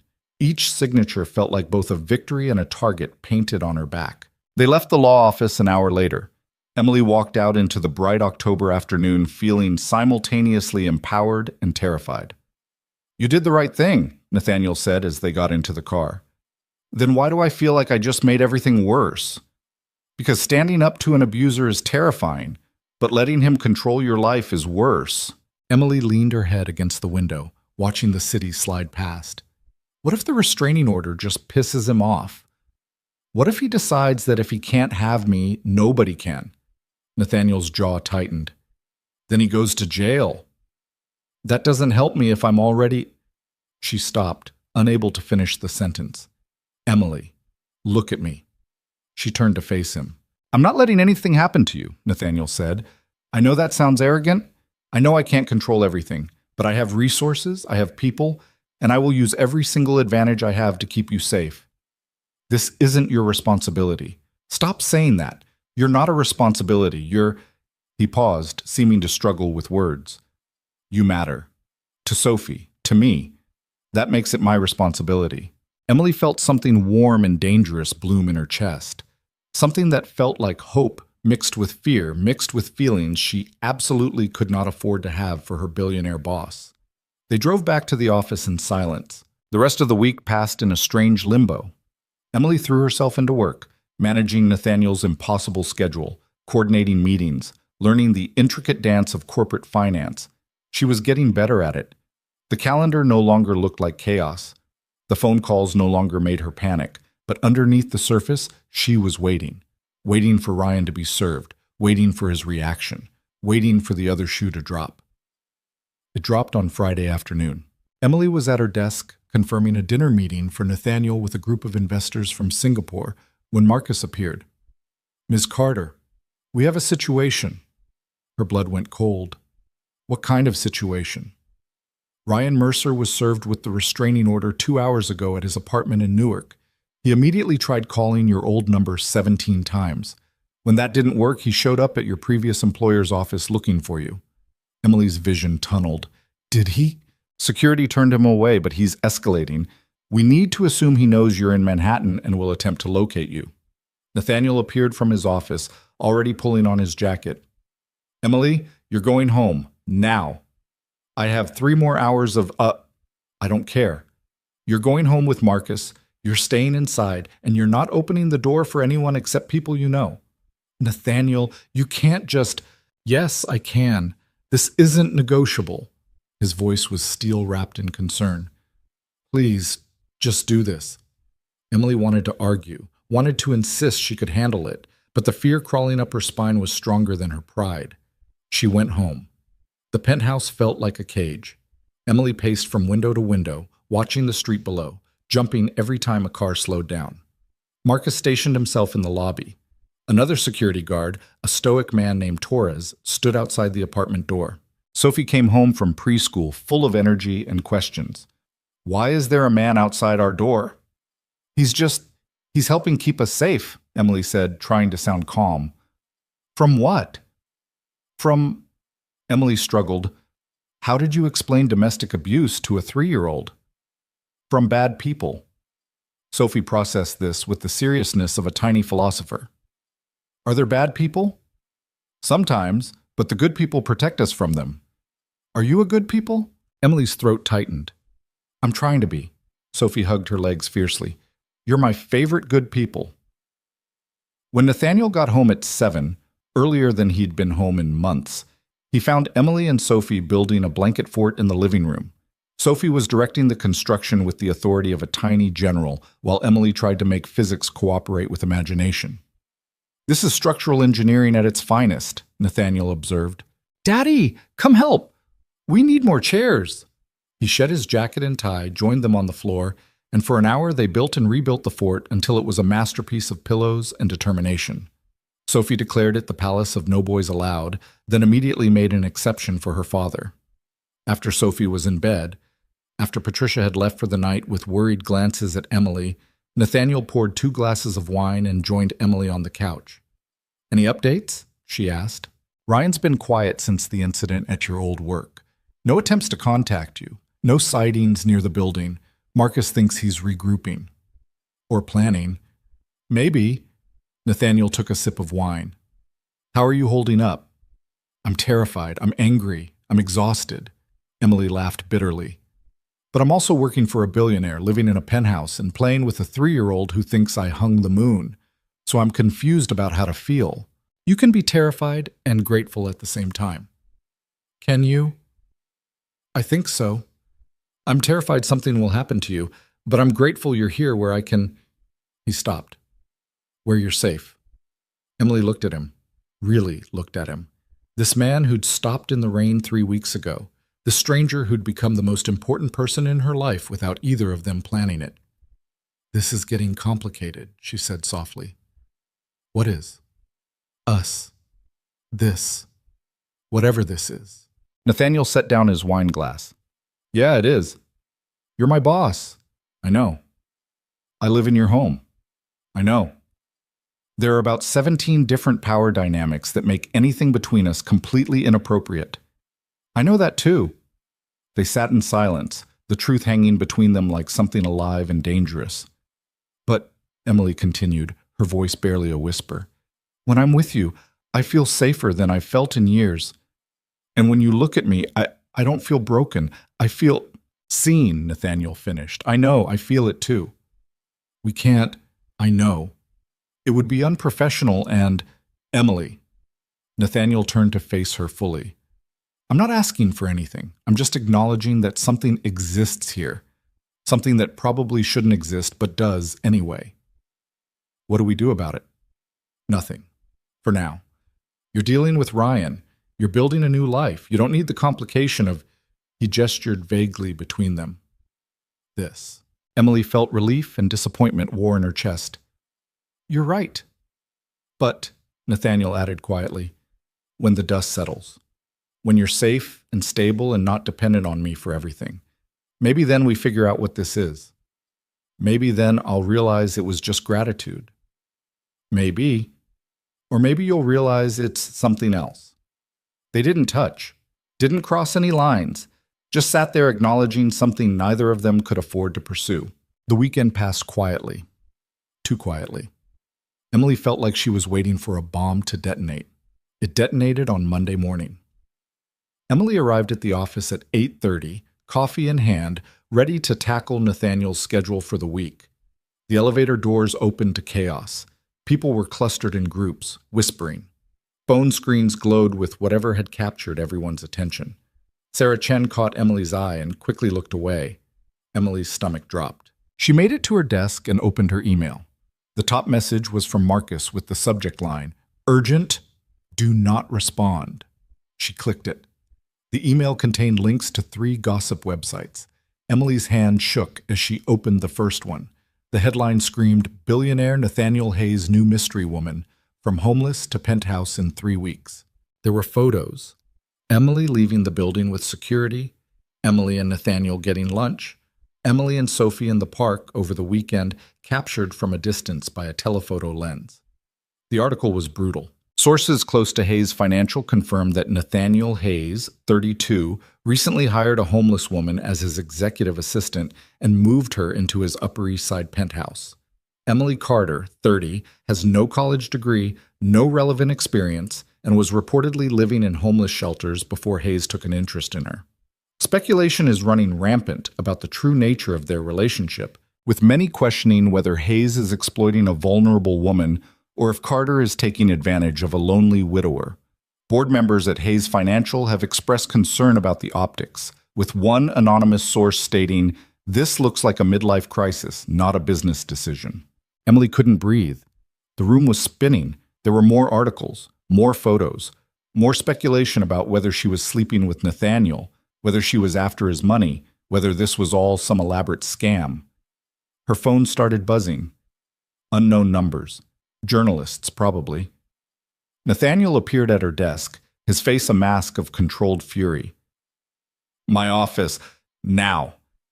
Emily followed him on shaking legs. He closed the door, pulled the blinds. "I'm so sorry," he said immediately. "I should have anticipated this. Should have been more careful about... This is my fault." Emily's voice came out hollow. "I shouldn't have been so visible. Shouldn't have gone out in public with you. Shouldn't have..." "Stop. This is not your fault. Someone leaked your information. Someone took these photos deliberately. This was calculated." "By who?"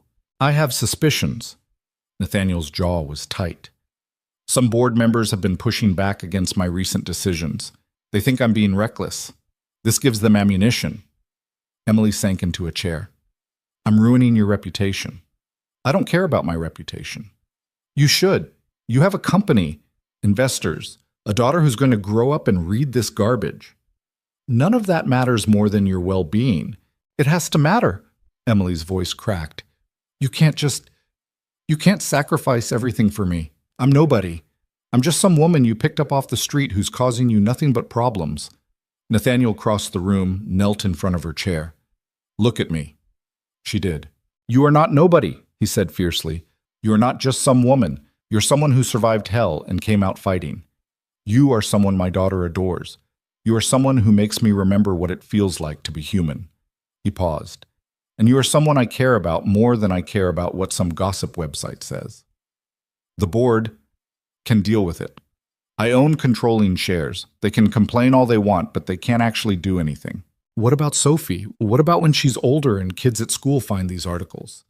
Then I'll explain that I hired someone who needed help and gave her a chance. That's all this is. That's all it needs to be." But Emily could see the worry in his eyes, the calculation of damage control, the understanding that this was going to get worse before it got better. "I should leave," she said quietly. "Find my own place. Quit the job. Let this blow over." "No." "Nathaniel." "I said no. You're not leaving because some vultures decided to make your life entertainment. You're not letting them win." "What if this is Ryan?" Emily's voice dropped to a whisper. "What if he leaked this? What if this is his way of..." She didn't finish the sentence, but they both understood. This was exactly the kind of psychological warfare Ryan excelled at. Public humiliation, isolation, making her feel like a burden. Nathaniel pulled out his phone, dialed. "Marcus, I need you to investigate who leaked Emily's information to the press. I want names by end of day. He paused. And check if Ryan Mercer has any connection to the journalists who published these stories. After he hung up, Nathaniel stood. You're taking the rest of the day off. Go home. Don't read the comments. Don't engage with anyone trying to contact you. I can work. Emily, please, just go home. She went home. The elevator ride felt like a walk of shame. The lobby security guard wouldn't meet her eyes. Marcus, waiting to escort her upstairs, looked sympathetic in a way that made everything worse. In the penthouse, Emily collapsed on her bed and let herself cry. 3 weeks ago, she'd been nobody. Invisible. Below notice. Now she was a headline. A scandal. A problem. Her phone buzzed. Against her better judgment, she looked. A text from an unknown number. Enjoying your 15 minutes of fame? Should have stayed invisible. R. Ryan. Of course it was Ryan. Emily hurled her phone across the room, heard it crack against the wall. Then she curled into a ball and sobbed until she had nothing left. She must have fallen asleep because when she woke up, it was dark outside and someone was knocking softly on her door. Emily, it's Patricia. Can I come in? Yeah. Patricia entered carrying a tray with soup and tea. She set it on the nightstand, then sat on the edge of the bed. Those articles are garbage, she said bluntly. Anyone with eyes can see you're good for this family. The whole city thinks I'm a gold digger. The whole city thinks a lot of stupid things. Doesn't make them true. Patricia poured tea with steady hands. Mr. Hayes is a good man, but before you came, he was a ghost, just going through the motions. Sophie barely saw him. Now he comes home for dinner, goes to recitals, plays blanket forts. She handed Emily the cup. That's not nothing. But the board can kiss my ass, and Patricia's language was so unexpected that Emily actually laughed.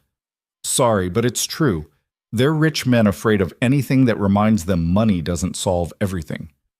Emily sipped the tea. It was perfectly sweetened, exactly how she liked it. She hadn't told Patricia that. The woman had just paid attention. I don't know how to do this, Emily admitted. How to be under this microscope. How to handle everyone judging me. You keep showing up. You keep doing your job. You keep being kind to Sophie and helpful to Mr. Hayes, and eventually people find someone else to gossip about. Patricia paused. Or you could always leak something more scandalous. I could tell them about my affair with the mayor. You're not having an affair with the mayor? They don't know that. This time Emily really laughed. Thank you. For this. For being kind when you could have judged me too. Honey, I've worked for rich families for 30 years. I've seen real gold diggers. You're not one of them. Patricia stood. Now, eat your soup. Mr. Hayes will be home soon and he's been worried sick. After Patricia left, Emily ate mechanically, then retrieved her broken phone from across the room. The screen was cracked, but it still worked. She had 47 missed calls, 63 text messages, most from journalists. But one was from Marcus, found the leak, calling Mr. Hayes now. Emily waited, heart pounding. 10 minutes later, Nathaniel burst through the door. It was Victoria Chen. Who? Board member. She's been pushing to have me removed as CEO, claims I'm too emotionally unstable after Sarah's death. She hired a private investigator to follow you, then leaked everything to the press. His expression was cold fury. She's done. I'm forcing her off the board. Can you do that? I own 52% of the company. I can do whatever I want. He sat beside her on the bed. I'm sorry. This is my fault.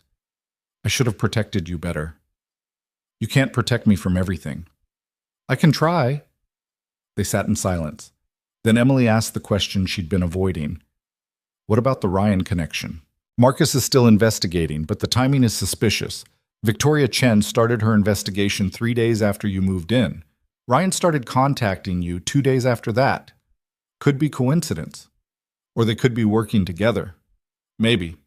Nathaniel's phone buzzed. He checked it, then showed Emily the screen. An email from Rebecca Torres.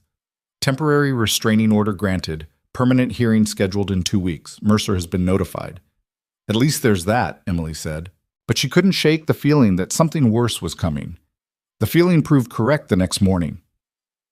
Emily was getting ready for work when Sophie appeared in her doorway, holding her tablet. Emily, why are people saying mean things about you on here? Emily's blood froze. What? Sophie showed her the screen. She'd somehow found one of the gossip articles. Must have heard adults talking about it and searched. They're saying you're a bad person, but you're not bad. You make Daddy smile. Emily knelt down to Sophie's level, taking the tablet gently. Sometimes people say things that aren't true, especially on the internet. But why? Because how did you explain cruelty to a child? Because some people like to hurt others. It makes them feel powerful. That's mean. Yeah, it is. Sophie hugged her fiercely. I think you're wonderful. Daddy thinks so too. Thank you, sweetheart. After Sophie left, Emily sat on the floor of her room trying to figure out what to do. She couldn't keep exposing this family to scandal. Couldn't keep dragging them into her mess. She made a decision. That afternoon, while Nathaniel was in a meeting, Emily wrote a letter of resignation. Professional. Gracious. Giving 2 weeks' notice. She left it on his desk. Then she started packing. She made it halfway through her clothes before Nathaniel found her.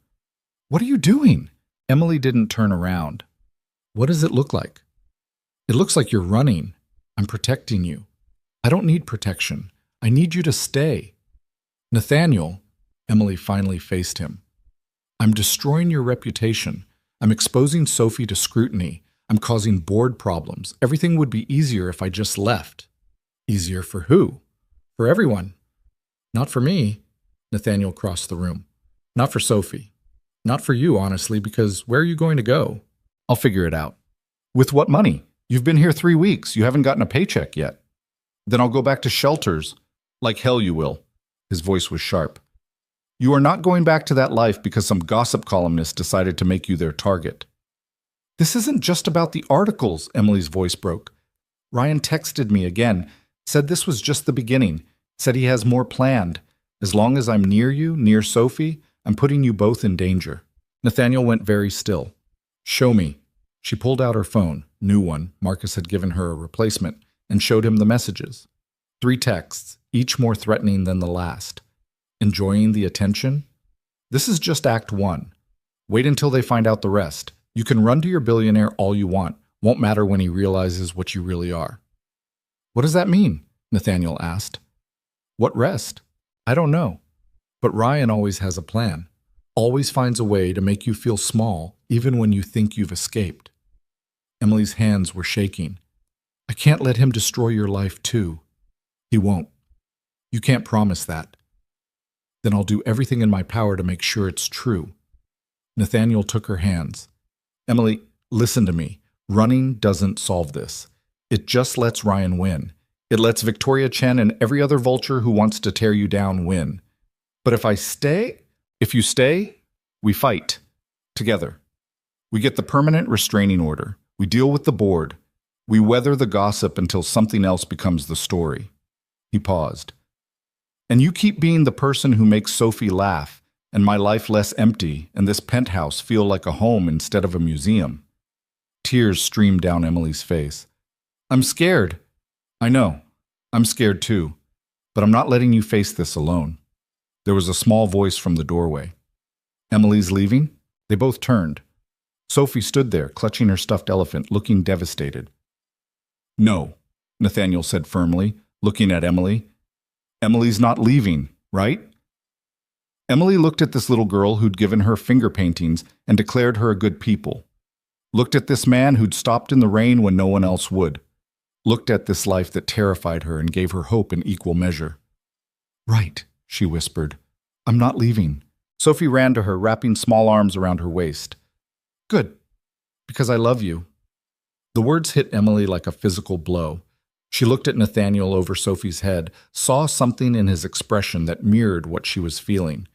They were in too deep, all of them, and there was no safe way out, only through. Sophie's declaration hung in the air like something fragile and irreversible. Emily knelt down, gathering the little girl into her arms, and felt something inside her chest crack open completely. This child loved her. This broken, scared woman who'd spent months running from everything was being loved by a 3-year-old who didn't know that love was supposed to be conditional. I love you too, sweetheart, Emily whispered, and meant it with a fierceness that terrified her. Nathaniel watched them with an expression Emily couldn't quite read, something between relief and fear, and something else she didn't dare name. After Patricia took Sophie for her bath, Nathaniel and Emily sat in his office, the resignation letter torn into pieces in the trash can between them. "We need a plan," Nathaniel said, "a real one, not just reacting to whatever Ryan or the press throws at us next." "What kind of plan?" "The permanent restraining order hearing is in 2 weeks. Until then, we go completely dark. No public appearances together. You work from home if you're comfortable with it, or from the office, but we're careful about being seen together. We give the gossip nothing to feed on." Emily nodded slowly. "And Victoria Chen?"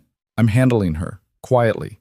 She violated a dozen corporate policies by hiring someone to investigate you. Her seat on the board is already gone.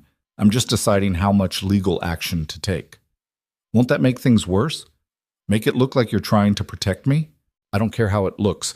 She crossed a line." Nathaniel's voice was hard. "But you're right that we need to be strategic. So here's what I'm thinking. We let her resignation be about corporate restructuring.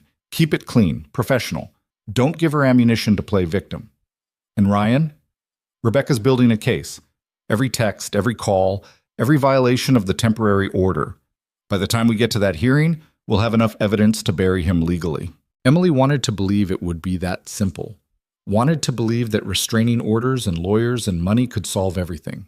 But she knew Ryan, knew how he thought, knew that legal consequences had never stopped him from doing what he wanted. The next 2 weeks were the longest of Emily's life. She worked from the penthouse mostly, managing Nathaniel's schedule remotely, coordinating with Marcus, the assistant who was grateful to finally move into acquisitions. The work was easier now that she understood the rhythm of it. She was good at this job. That realization still surprised her, but underneath the routine she was constantly waiting for Ryan to show up, waiting for another scandal to break, waiting for the fragile safety she'd built to shatter. Sophie was her anchor. The little girl didn't care about gossip or restraining orders or corporate drama. She just wanted someone to play dolls with, someone to read her bedtime stories, someone to make funny voices during dinner. Being needed by Sophie made Emily feel human again in a way nothing else had. One evening, while Nathaniel was working late and Patricia had the night off, Emily found herself alone with Sophie after dinner. "Can we make cookies?" Sophie asked. "It's almost bedtime." "Please? Just small ones?" Emily looked at this child with her mother's dark hair and her father's serious eyes and couldn't say no. They made cookies, chocolate chip. Sophie stood on a stool helping measure ingredients, getting flour everywhere, talking nonstop about her day at preschool. "Madison said her daddy has a new girlfriend and she doesn't like her because she's not her mommy," Sophie said, mixing with intense concentration. Emily's chest tightened. "That sounds hard for Madison." "Yeah." Sophie looked up. "Are you daddy's girlfriend?" "No, sweetheart, I work for your daddy." "But you live here." "Because your daddy is helping me while I get back on my feet." Sophie considered this with her usual seriousness. "Do you like my daddy?" Emily's hands stilled over the cookie dough. "Of course I do. Your daddy is a very good man. Do you like him? Like how Mommy liked him?" "Sophie." "Because it's okay if you do. Mommy's in heaven and she can't come back even though I asked." Sophie's voice went small. "And Daddy's been sad for so long, but he's not as sad now. He smiles more. Because of you." Emily's eyes burned with tears. She pulled Sophie into a hug, cookie dough forgotten. "Your daddy smiles because of you," she said gently. "You're the most important person in his whole world. But you make him smile different, like how he smiled in the pictures with Mommy." Before Emily could respond, the front door opened. Nathaniel's voice called out, "Something smells good." He appeared in the kitchen doorway, loosening his tie, looking exhausted but lighter than usual. "We made cookies," Sophie announced. "Emily said we could even, though it's almost bedtime." "Did she now?" Nathaniel raised an eyebrow at Emily. "I'm a bad influence," Emily said, grateful for the interruption. "The worst." But he was smiling. "Can bad influences share their cookies?" They ate warm cookies at the kitchen counter, the three of them, and for a moment everything felt almost normal, like they were a family instead of a complicated mess of employer and employee and child and trauma and feelings no one was supposed to have. After Sophie was in bed, Emily cleaned the kitchen while Nathaniel disappeared into his office. She was putting away the last dish when he reappeared. Sophie asked you if you were my girlfriend. Emily froze. You heard that? Thin walls. He leaned against the doorframe. What did you tell her? The truth. That I work for you. Is that the truth? Emily turned to face him. What else would it be? I don't know, Emily. You tell me. Nathaniel crossed the room, stopping close enough that she could see the exhaustion in his eyes, the tension in his shoulders.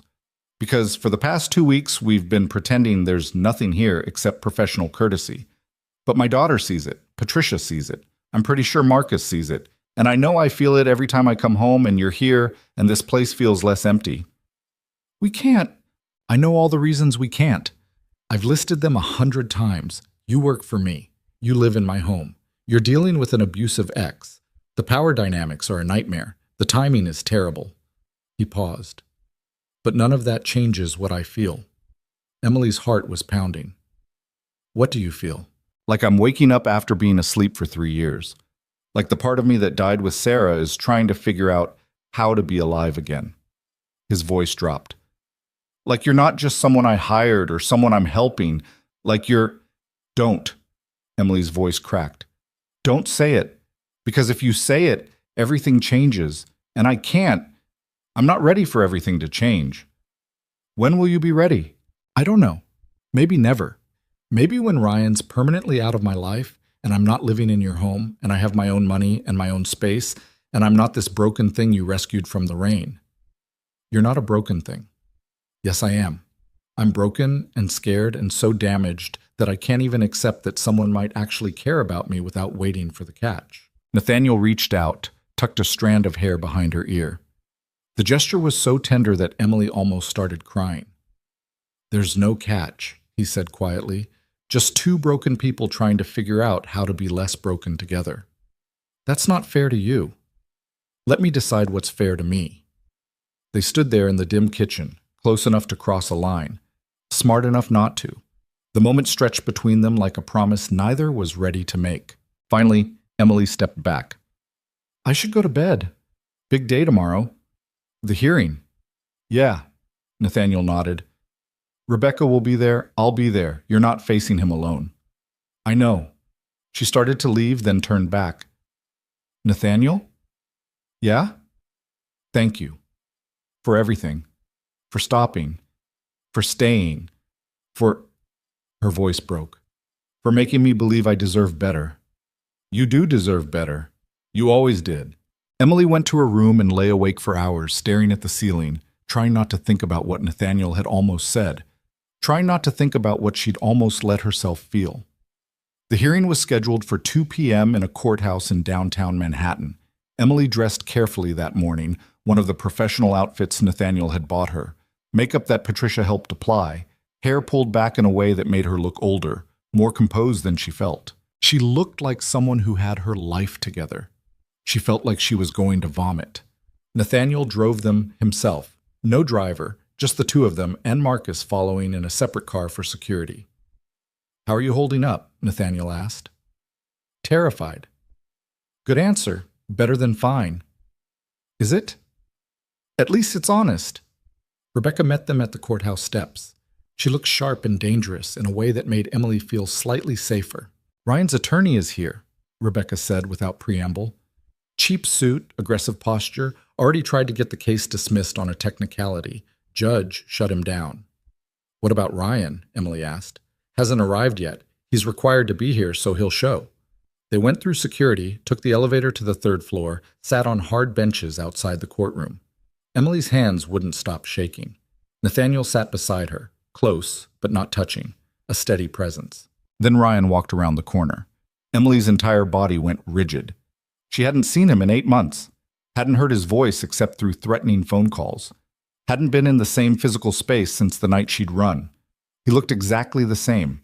Same confident walk, same expensive haircut, even though he couldn't actually afford it.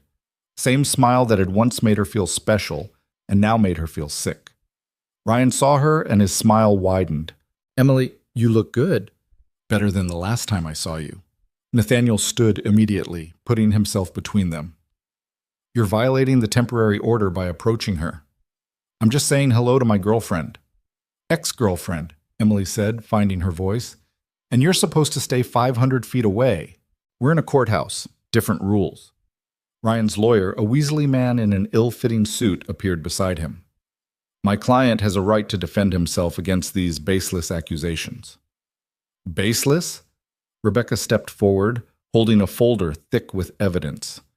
We have 17 documented violations of the temporary order, 53 harassing text messages, 27 threatening voicemails, and a witness who saw your client surveilling Ms. Carter's workplace.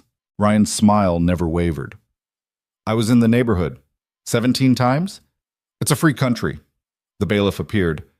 Case 47829, Carter versus Mercer. We're ready for you. The courtroom was smaller than Emily expected. More intimate. More terrifying. She sat at a table with Rebecca while Ryan sat across the aisle with his lawyer.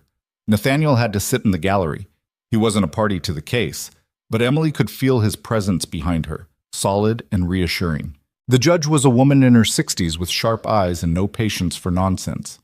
This is a hearing for a permanent order of protection, she began. Ms. Carter is the petitioner, Mr. Mercer is the respondent. Ms. Torres, present your case. Rebecca stood. She was brilliant.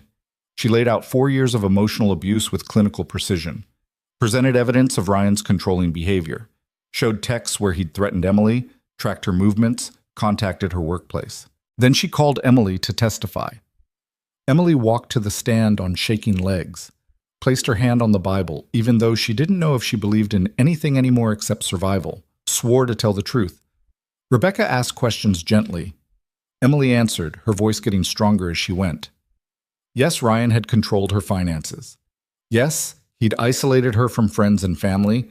Yes, he'd made her feel worthless. Yes, she'd been terrified to leave. Ryan's lawyer cross-examined her aggressively. Isn't it true, Ms. Carter, that you lived rent-free in my client's apartment for 4 years? Yes. And he supported you financially? He controlled every dollar I spent, yes. But he provided for you. He made me dependent. There's a difference. Isn't it also true that you're now living with a billionaire? In his penthouse? Rebecca objected. Relevance? I'm establishing a pattern of the petitioner seeking financial support from wealthy men. The judge frowned. I'll allow it, but tread carefully, counselor. Emily's hands clenched. I work for Mr. Hayes. I earn a salary. I'm not seeking support. I'm building a life. By moving in with your employer? By accepting help when I needed it. Something your client never offered without strings attached. Ryan's lawyer smiled like he'd scored a point. So you admit there are strings attached to your current living arrangement? Objection! Rebecca was on her feet. The witness didn't say that. Sustained. Jury will disregard. But there was no jury, just a judge who'd seen this 1,000 times. They broke for lunch. Emily made it to the bathroom before breaking down. Rebecca found her 10 minutes later, mascara running, hands shaking. You did good in there, Rebecca said. His lawyer made me sound like a gold digger. His lawyer is grasping at straws. The evidence is overwhelming. The judge knows it. We're going to win this. And if we don't, we will. But Emily had learned not to trust certainty. The afternoon session was Ryan's turn to testify. He was charming, reasonable, painted himself as a concerned boyfriend worried about his girlfriend's mental health. Emily has always been fragile, he said, voice dripping with false concern. After her parents died, she struggled. I tried to help. Gave her a place to stay, financial stability, but she became increasingly paranoid, started accusing me of things I never did. Emily wanted to scream, wanted to stand up and call him a liar, but Rebecca had warned her to stay calm, stay quiet, let the evidence speak. Rebecca cross-examined him viciously. Mr. Mercer, if you were so concerned about Miss Carter's well-being, why did you contact her 73 times after she explicitly asked you to stop? I was worried about her. Were you worried when you showed up at her former workplace 17 times? I wanted to make sure she was okay. Were you worried when you sent her a text saying, you can run but you can't hide? Ryan's smile faltered. I don't recall that specific text. Rebecca pulled out a printed copy. Here it is, September 23rd, 2:17 a.m. Want me to read more? The judge intervened. I think we have enough testimony. I'm ready to make a ruling. Emily's heart stopped.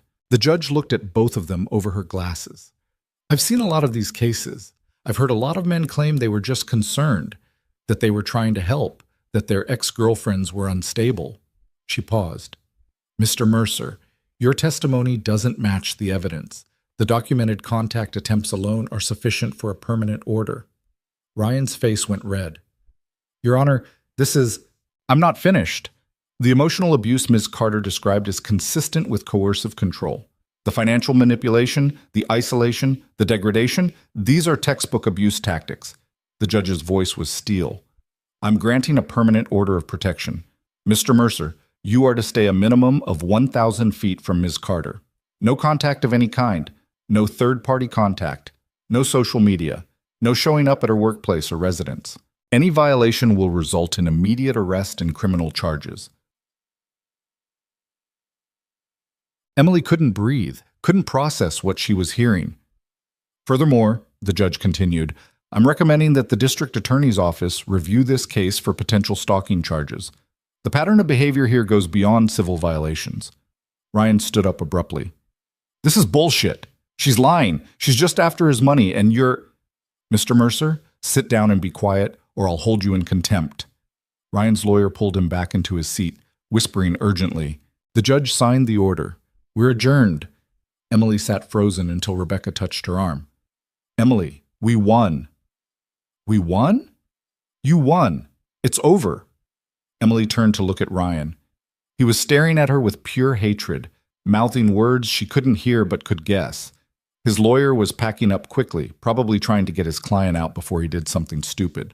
Nathaniel appeared at Emily's side. Let's go. Now. They left through a side exit, Rebecca running interference with the few journalists who'd caught wind of the hearing. Marcus had the car waiting. Emily didn't cry until they were safely inside the vehicle, pulling away from the courthouse. Then she sobbed. Great heaving sobs that felt like they were tearing her apart. All the fear, all the tension, all the months of running and hiding and being terrified, it poured out of her in waves. Nathaniel held her, didn't say anything, just held her while she fell apart.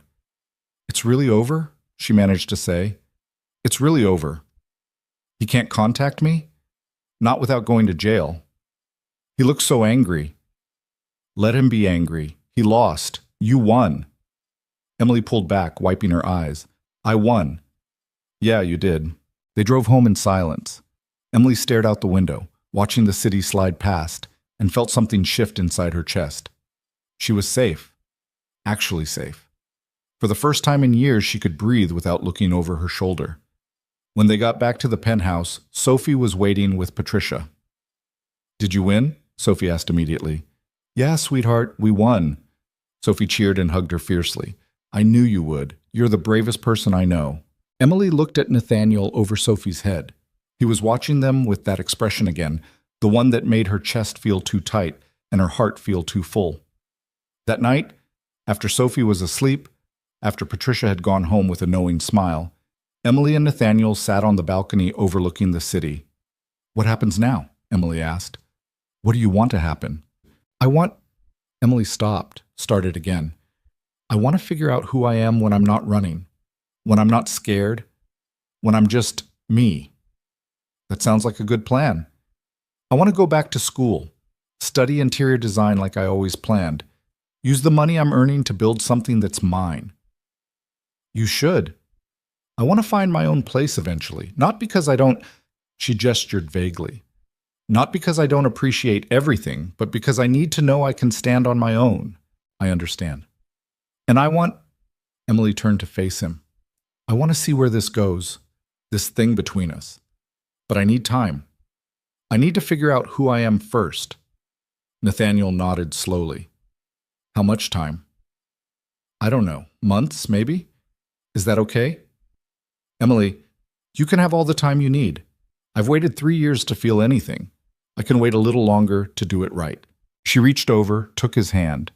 Thank you for everything, for stopping in the rain, for giving me a job, for protecting me, for... Her voice broke. For seeing me when everyone else just looked past. You're impossible to look past. They sat there holding hands, watching the city lights, two broken people who'd found each other in a storm and were slowly learning how to heal. The next 6 months changed everything. Emily enrolled in a night program at Parsons, studying interior design. She was terrified the first day, convinced she didn't belong, convinced everyone would see her as the charity case who got in through connections. Then she aced her first project and realized she was actually good at this. Better than good. She had a vision for spaces that made people feel safe, feel seen, feel home. She stayed working as Nathaniel's executive assistant, but started taking on small design projects on the side. A friend of Patricia's needed help with her apartment, then another client, then another. She saved money, found a small studio apartment in Brooklyn that she could almost afford. Nathaniel offered to help with the deposit, and she almost refused on principle, but Rebecca, who'd become a friend, told her to stop being stubborn and accept help when it was freely given. So she did. Moving out of the penthouse was harder than Emily expected. Sophie cried. Patricia got misty-eyed. Nathaniel helped her pack with an expression that tried to be supportive but mostly looked sad. "You'll still come for dinner, right?" Sophie asked, clutching Emily's hand. "Every week, I promise." "And you'll help me with my school project?" "Already on my calendar." Sophie hugged her fiercely. "I'm going to miss you being here every morning." "I'm going to miss you too, sweetheart." After Sophie went to bed, Nathaniel walked Emily through her mostly empty room one last time. "You sure about this?" he asked. "I need to do this. Need to prove I can." "You don't have to prove anything to anyone." "I have to prove it to myself." He nodded, understanding in a way that made Emily love him even more. Not that she'd said those words out loud yet. That was still too scary, too big, too likely to jinx everything. But she felt it. The studio apartment was tiny. The neighborhood was loud. The building had questionable plumbing and a super who barely spoke English. It was perfect. Emily made it her own, painted the walls, found furniture at thrift stores and refinished it, created a space that was entirely hers. No borrowed elegance, no borrowed safety, just her own four walls and her own choices. Nathaniel visited once, looked around the 400-square-foot space, and said, "It's very you." Is that a polite way of saying it's small? It's a way of saying it feels like home. The penthouse never really did, even when Sarah was alive. Too much space, too much, he gestured. Too much everything. This feels real. Emily kissed him then. First time she'd initiated it. First time she'd let herself cross that line without fear of what it meant. He kissed her back like she was something precious, like she was someone worth waiting for. They took it slow. Slower than slow. Dinners once a week, coffee dates, long walks through neighborhoods where no one knew who Nathaniel Hayes was. He was just Nathaniel, funny, awkward sometimes, still grieving but learning how to live again. Emily was just Emily, still healing but no longer broken, still scared sometimes but no longer running. Victoria Chen's resignation from the Hayes Financial Board had been quiet but permanent. The gossip articles faded when a celebrity divorce became the new scandal. Ryan disappeared from Emily's life completely. One attempt to contact her via a fake social media account resulted in his arrest and a month in jail for violating the restraining order. After that, silence. Sophie started kindergarten. She asked Emily to come to her first day, and Emily took off work to be there. Watched this little girl who'd declared her a good people walk bravely into her classroom and felt her heart expand in ways she didn't know were possible. "She loves you," Patricia said, watching beside her. "I love her too." "I know, so does her father." Emily looked at her. "What?" Patricia smiled. "Child, I've worked for that family for 3 years. I know what love looks like, and I see it every time Mr. Hayes looks at you." Emily's chest tightened. "It's complicated. Love usually is, doesn't make it less real." That night, Nathaniel picked Emily up from her apartment. They were going to a gallery opening, some artist Emily had never heard of, but Nathaniel thought she'd appreciate. In the car, he was nervous. Emily could tell from the way he kept adjusting his tie. "You okay?" she asked. "Yeah, just thinking." "About what?" He didn't answer until they were parked outside the gallery. Then he turned to face her. "I love you," he said. No preamble, no preparation, just the truth. Emily's breath caught. "I know we're taking things slow," Nathaniel continued. "I know you need time and space and independence.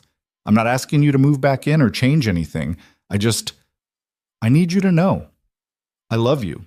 Not because you work for me or because you're good with Sophie or because you make me feel less empty. I love you because you're brave and broken and fighting like hell to build something real.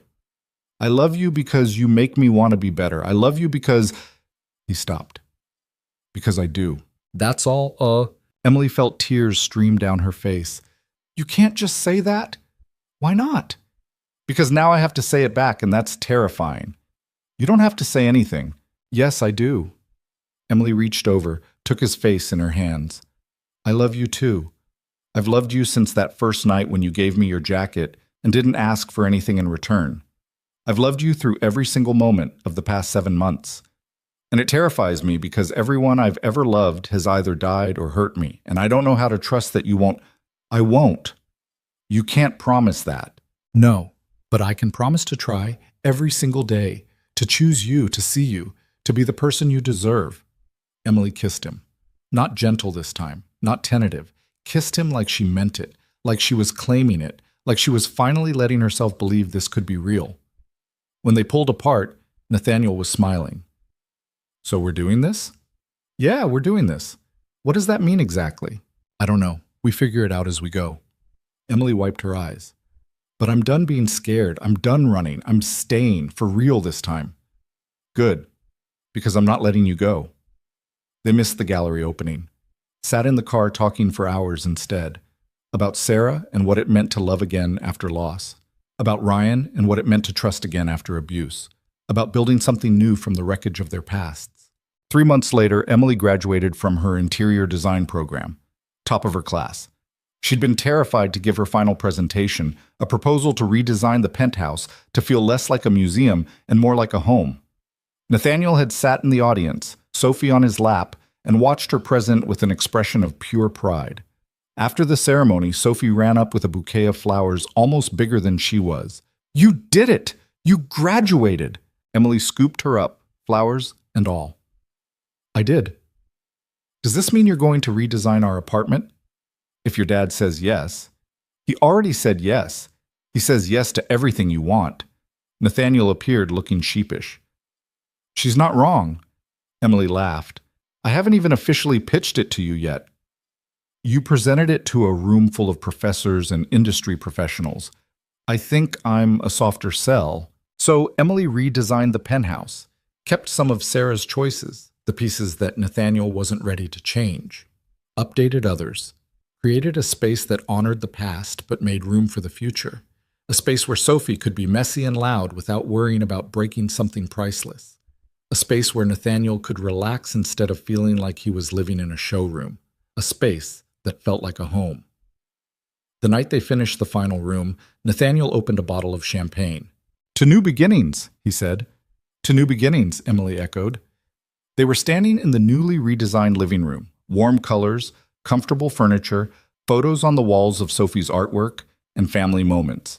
The floor-to-ceiling windows still showcased the Manhattan skyline, but now the space around them felt lived in, loved, real. I want to ask you something, Nathaniel said. Emily's heart jumped. Okay, move back in. Not as my employee, not as someone I'm helping, as my partner, as Sophie's... He paused. As family. Emily felt tears prick her eyes. Nathaniel, I know we said slow. I know you needed your independence, but you've built that. You have your own career, your own money, your own choices. This isn't about me rescuing you anymore. This is about choosing to build something together. What about Sophie? What does she think about this? Are you kidding? She's been asking me when you're moving back for 6 months. He pulled out his phone, showed her a video. Sophie's face filled the screen. Emily, Daddy wants to ask you to live with us again, but he's too scared. Can you please say yes? I miss you being here every morning. Also, I need help with my science project, and FaceTime isn't the same. Love you, bye. Emily laughed through tears. She's manipulative. She learned from the best. Nathaniel put the phone away. So, what do you say? Emily looked around the space she'd created, looked at this man who'd stopped in the rain when everyone else had walked past, looked at the life they'd built from the wreckage of their individual pasts. Yes, she said. Yes, I'll move back in. Nathaniel's face broke into the biggest smile she'd ever seen. He pulled her into his arms, lifted her off her feet, spun her around like they were in some romantic movie, except this was real. This was happening. This was her actual life. "I love you," he said against her hair. "I love you too." They told Sophie the next morning. She screamed so loud that Patricia came running, thinking someone was hurt. "Emily's moving back! Emily's moving back!" Sophie danced around the kitchen. "This is the best day ever." "Better than your birthday?" Nathaniel teased. "Way better. Birthdays happen every year. Emily only moves back once." Emily moved her things back gradually over the next month. The studio apartment she'd fought so hard for became her office, a space to meet clients, to work on designs, to remember that she was capable of standing on her own. But home was the penthouse. Home was Nathaniel and Sophie and Patricia's knowing smiles. Home was blanket forts and late-night conversations, and waking up next to someone who chose her every single day. 1 year after the night Nathaniel had stopped in the rain, Emily stood at the window of the penthouse looking out at the city. So much had changed. She had a career she loved, a family she'd never expected, a life built on her own choices instead of someone else's control. Sophie appeared at her side, now 4 years old and impossibly wise. "What are you thinking about?" the little girl asked. "How different everything is from a year ago." "Is different good?" Emily smiled, pulling Sophie into a hug. "Yeah, sweetheart, different is very good." Nathaniel joined them, wrapping his arms around both of them. They stood there watching the city lights, this makeshift family that had found each other in the most unlikely way. "Hey," Emily said softly.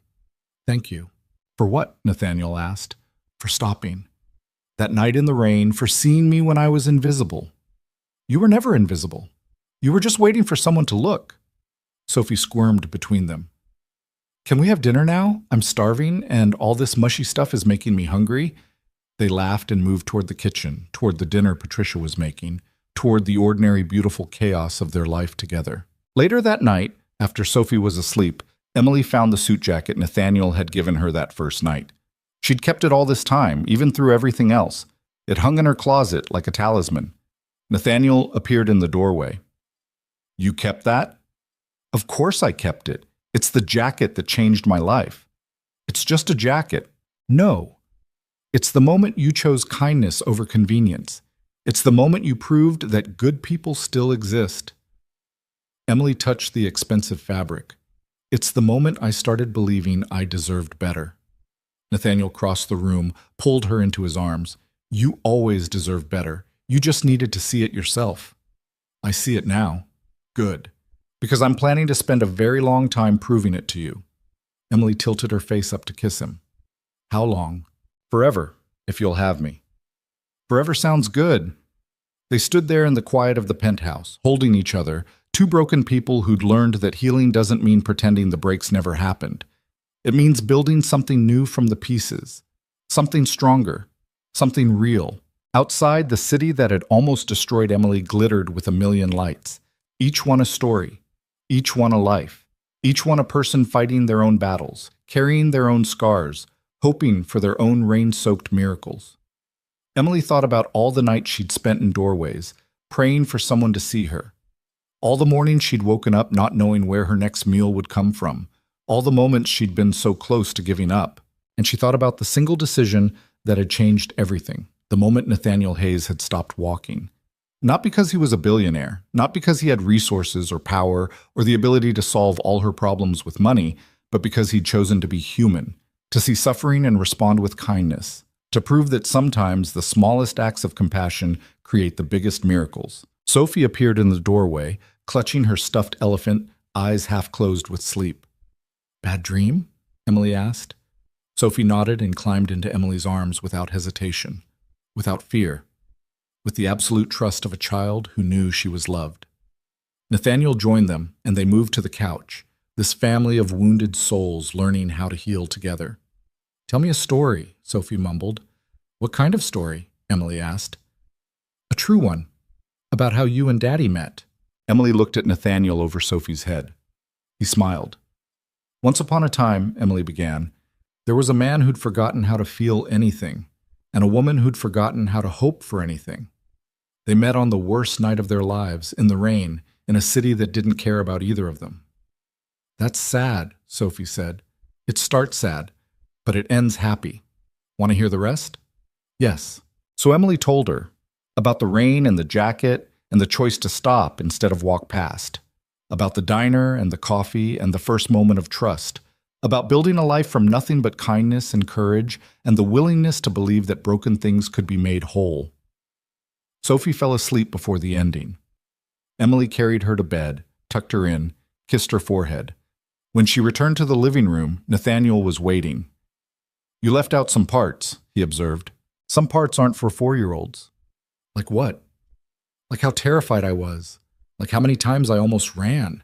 Like how long it took me to believe this could be real." Nathaniel pulled her down beside him. "And now?" "Now I believe it. Not because it's perfect, because it's not. We're both still figuring things out, still healing, still carrying scars that probably won't ever completely fade." Emily took his hand. "But we're doing it together, and that makes all the difference." They sat in comfortable silence, watching the city lights fade as midnight approached. "I was thinking," Nathaniel said eventually. "About what?" "About how many people I walked past before you. How many times I could have stopped, could have helped, could have been human instead of just successful. You can't save everyone." "I know, but I could have tried to save someone. Anyone." He paused. "Sarah used to say that kindness is a muscle. The more you use it, the stronger it gets. The less you use it, the harder it becomes." She was right. After she died, I let that muscle atrophy. Stopped caring about anyone except myself and Sophie. Stopped seeing the world beyond my own pain. Nathaniel turned to face Emily. "You didn't just let me help you.